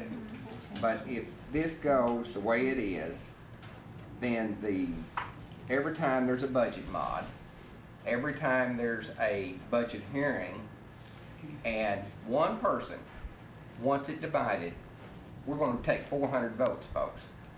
And it won't even be put back together. So that means 400 acts on funding legislation. 400. And that's up and down votes on all 400 if one person says that, unless the chair decides that, no, we're not going to do that, and that, you know, that these individual budgets cannot stand on their own, which has a little bit of unfairness in it, that the one presenting it, not, and I trust you, but it's a dangerous, slippery slope when you bring something forth that only you can decide whether it will divide or won't. And, but I'm just saying, if you're going to do this, and we do a budget mod, and we say, okay, I want it divided, me, Kara, whoever, then all of a sudden we're going to vote on 23 items, and it can't even be put back in the budget mod. So Legistar is already obsolete. It will not handle that kind of volume. Come budget time, we do the same thing, and now you're talking 400. And that's 400 legislative acts that are going to have to be tracked in Legistar.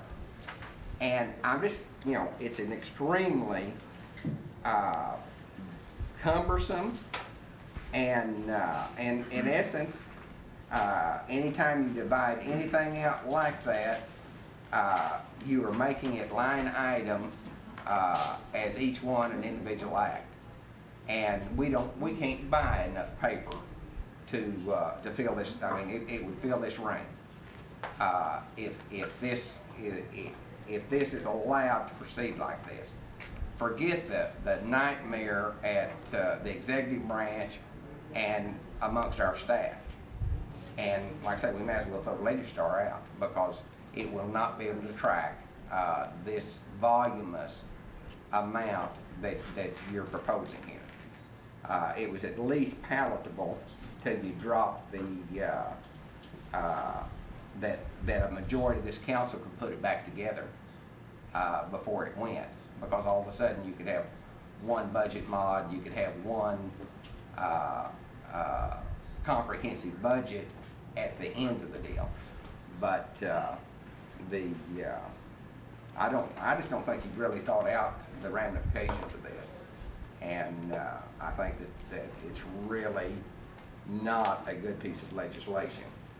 Although maybe the purpose of it, I guess you could tell me what the purpose was, Counselor, but you know, maybe it had high standards to it, and trying to fix something, but I don't see that the system we've got's broke.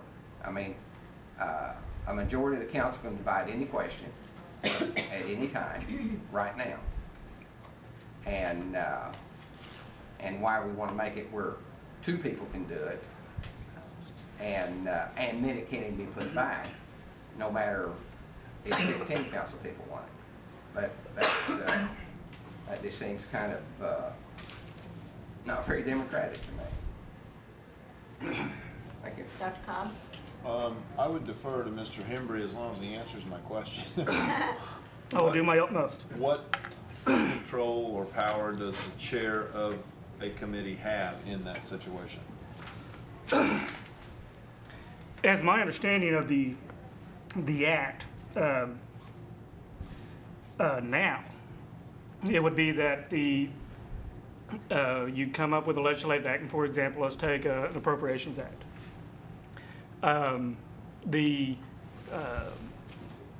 Any one member can say, I want, Madam Chairman, I want to divide the issue in the following manner, A, B, C, and D, and delineate out how exactly they want it to be divided.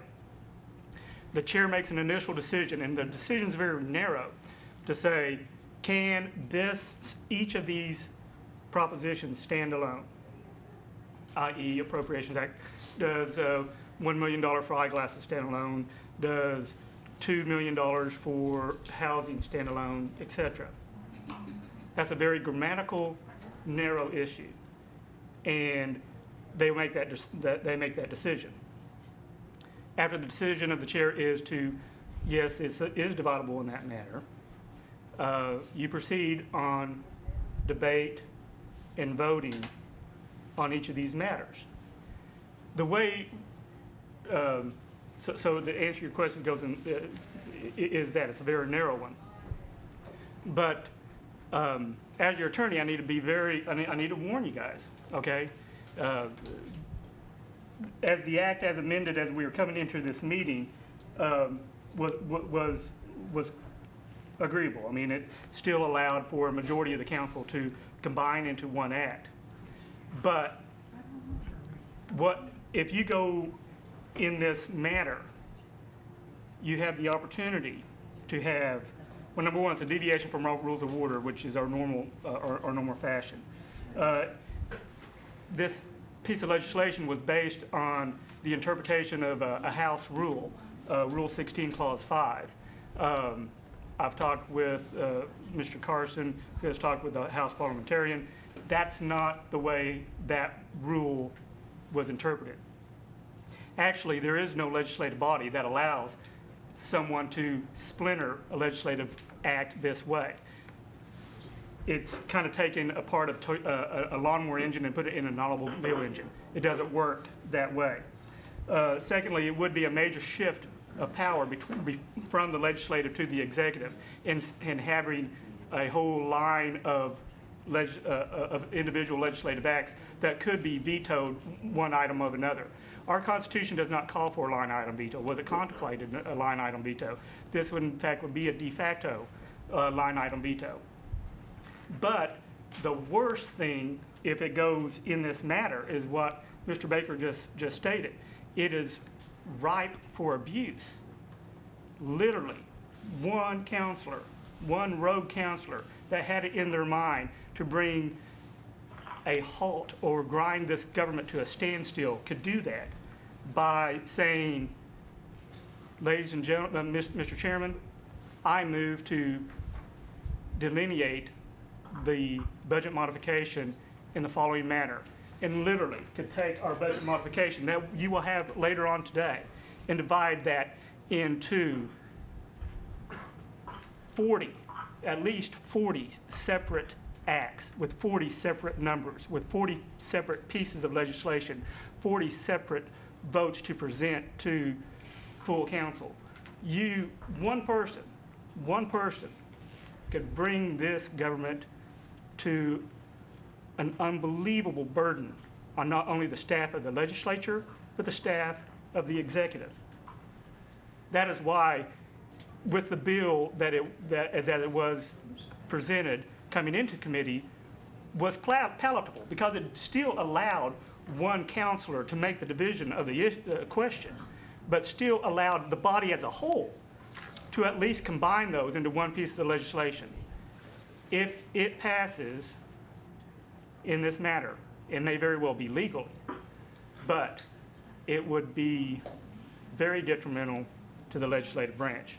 And that is my opinion as your attorney. Thank you, Ms. Chembry. Ms. Fishing-Hawk?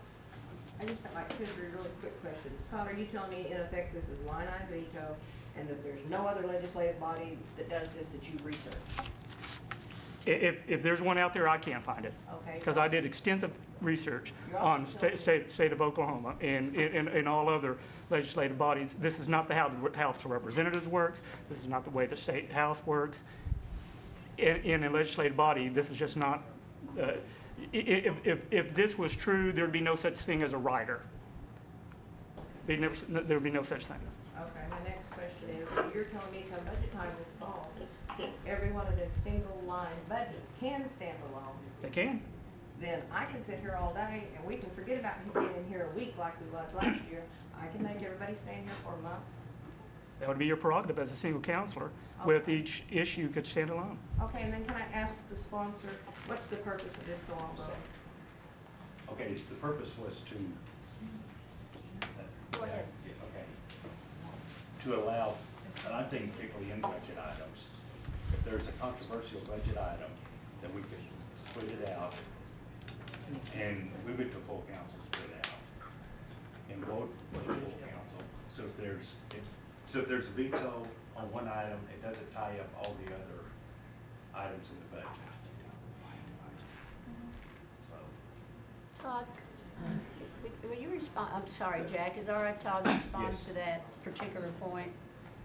Well, and I'm sorry, I was talking to Mr. Morton. What was the the response. Okay, the purpose of the act was to allow someone to divide out a controversial item that everyone knows is going to be controversial and may be vetoed, and may not be. But then we can move that separated from the budget and vote on that item separately, vote on the other budget items as a whole, and then move it to the full council separated, so that if the controversial item is vetoed, then it will not hold up the other budget items. That's why you want it. Okay, how's it different than what we're doing Todd, now? I asked, Jody, you mind just a Yeah, second? sorry. Okay. Well, first I understand the intent, and the intent is basically the idea of a line item veto. Okay, but and those are, you know, to take, you know, when you said a controversial item that everyone knows is controversial, and those are noble attempts. However, the way the law would read is that it doesn't limit it to controversial items. It limits it to nothing. You can divide it in any measure whatsoever. If this is what, you know, like I said, I walked into the meeting thinking we had a palatable deal. If this is the intent, I would ask that you table this matter so we can get into some more stronger language to shore this up, because if you pass it as it is, I'm telling you, you are causing, it would cause unbearable hardship on the executive and the legislative branches. That would be my recommendation. Motion to table. Motion to table, do I have a second? Second. All in favor of tabling signify by saying aye. Aye. All opposed, same sign. No. Okay, tabled until next month, that give you enough time to research and et cetera.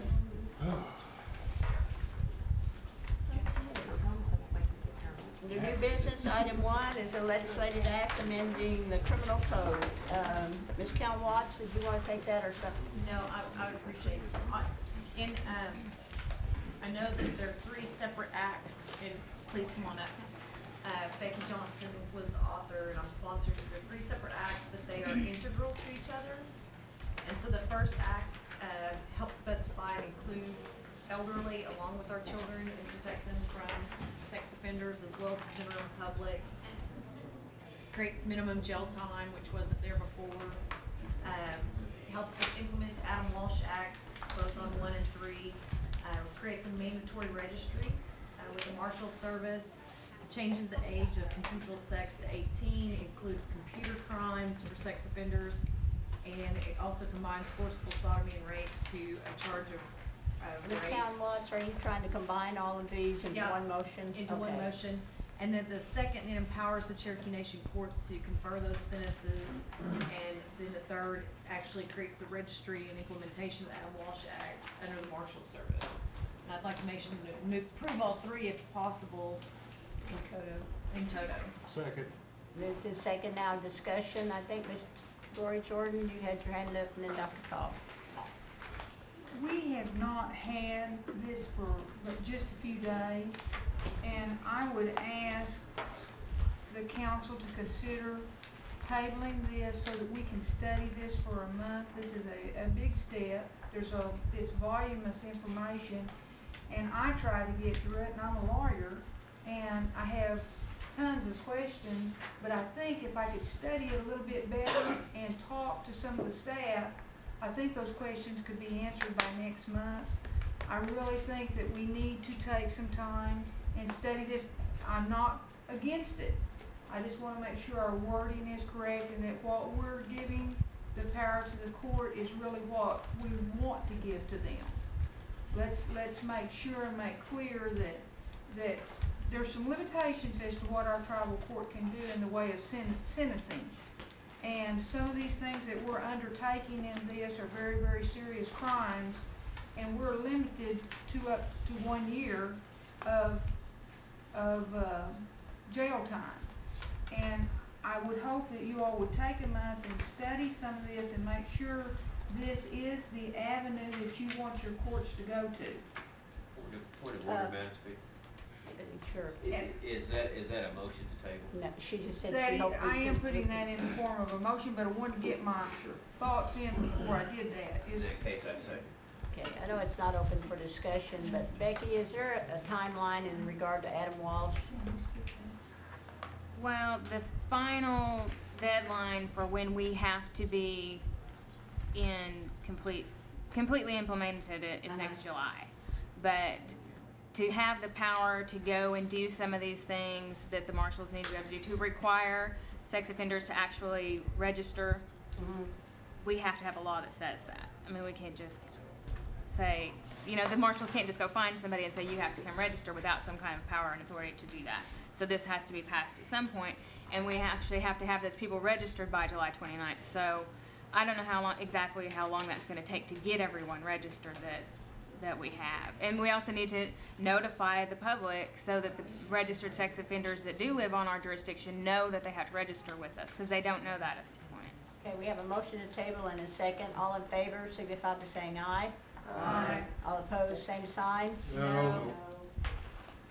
Roll call, yes is to table.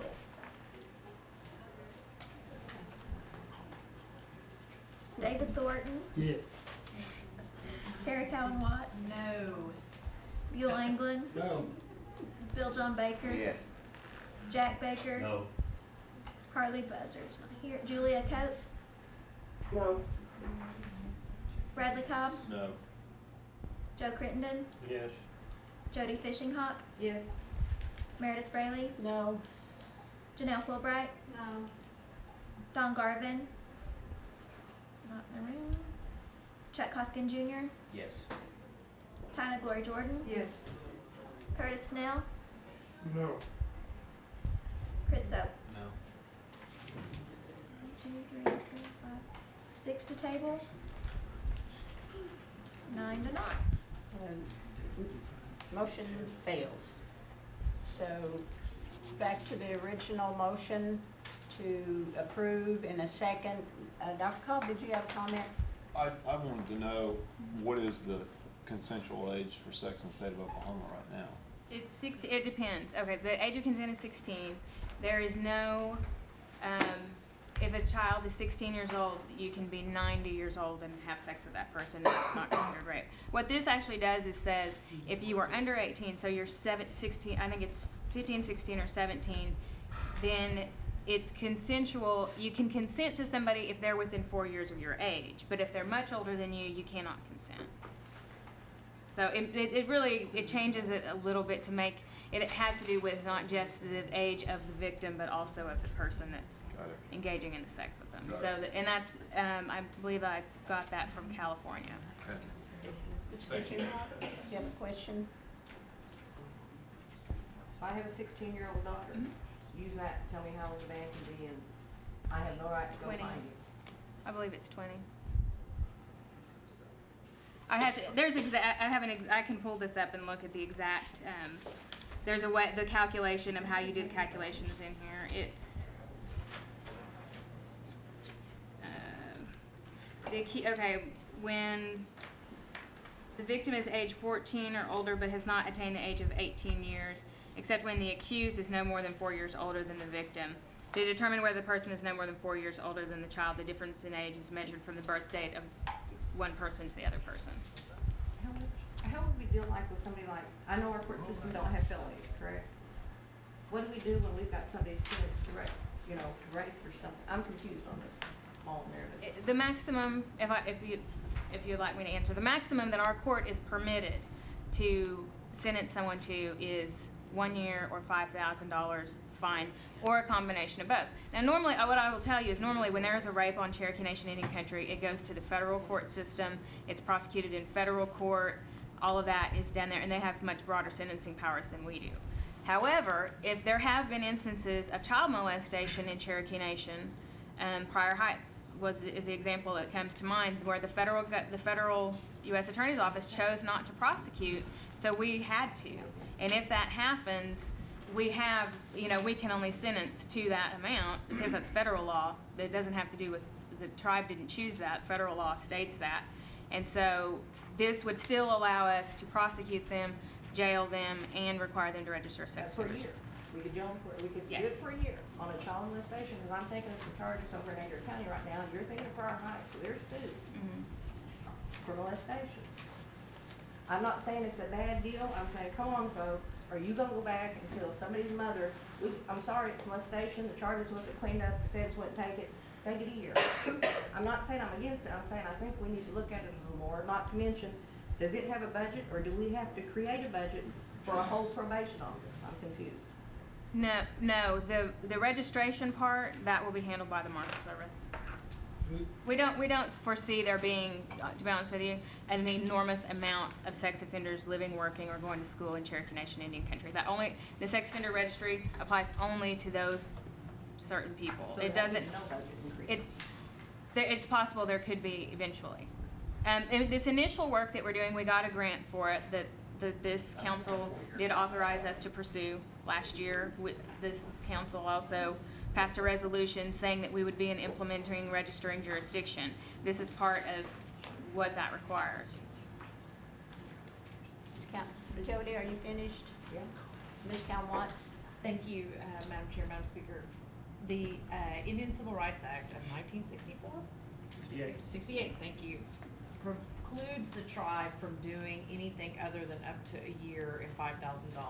By federal law, all tribes are limited to that right now.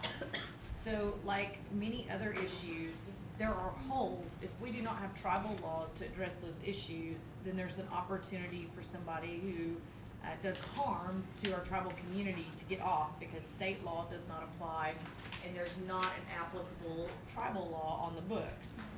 So in these instances, if the feds are unwilling or to prosecute, then that at least allows some level of minimal prosecution by the tribe on behalf of those who have been harmed in our community.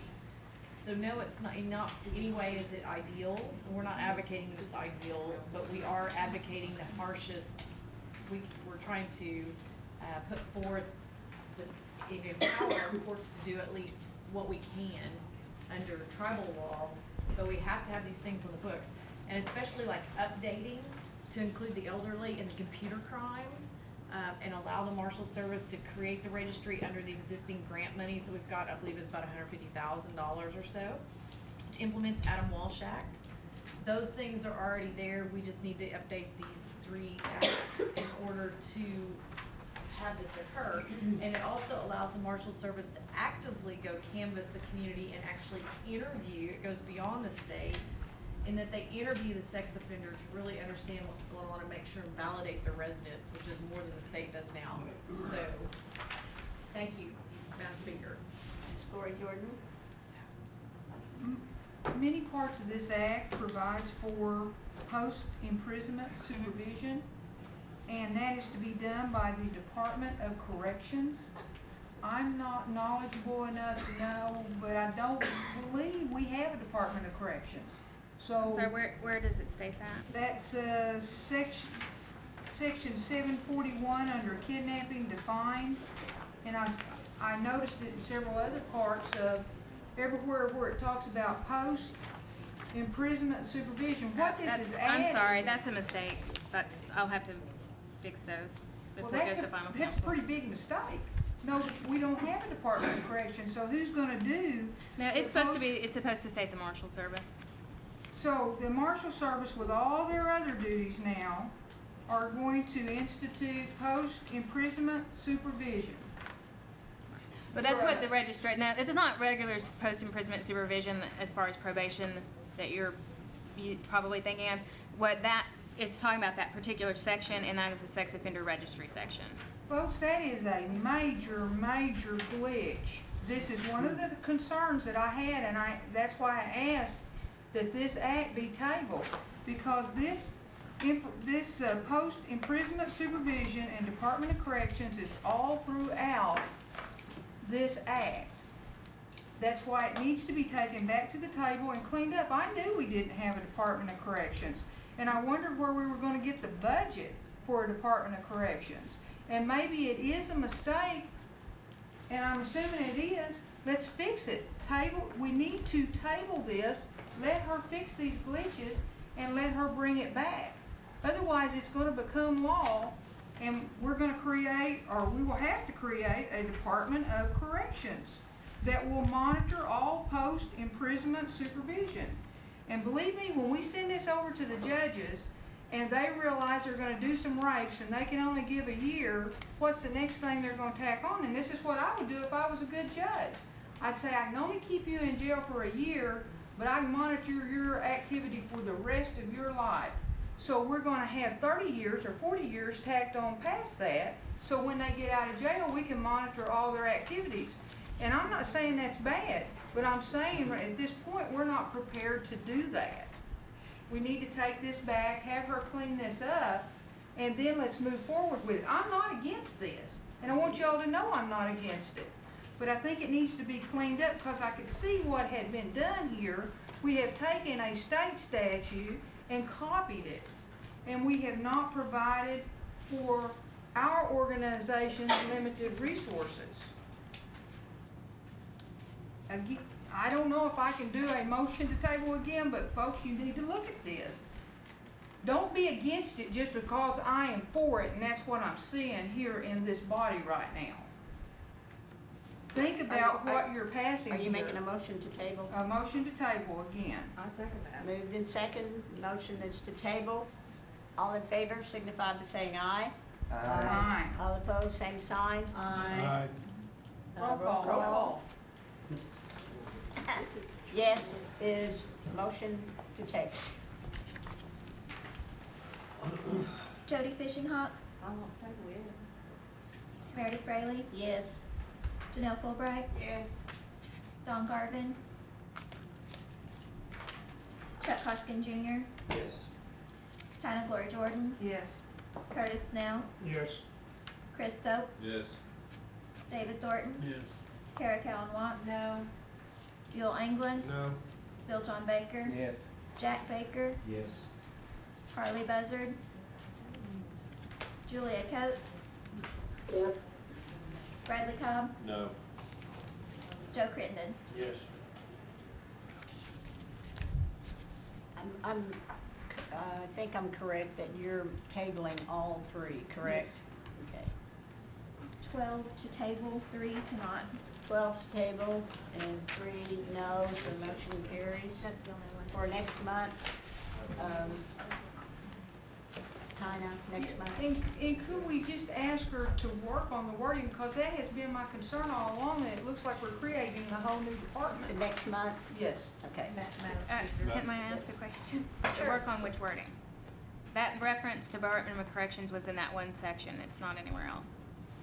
No, you talk about post-conviction relief on, Right. under every area. Right, and if you go You to gotta that. tell us who's gonna do it. Right, and if you go to that other act that it references, that section 991A in Title 22, which is one of your other pieces of legislation here, it says that. Put it in there, so there'll be no question, we're not increasing the budget. Okay, the motion's been made, it's been approved, so moving on, the issue is closed. Announcements, do we have any announcements? Have a motion to adjourn. All in favor, aye? Aye. All opposed, same sign. Sure. Long meeting.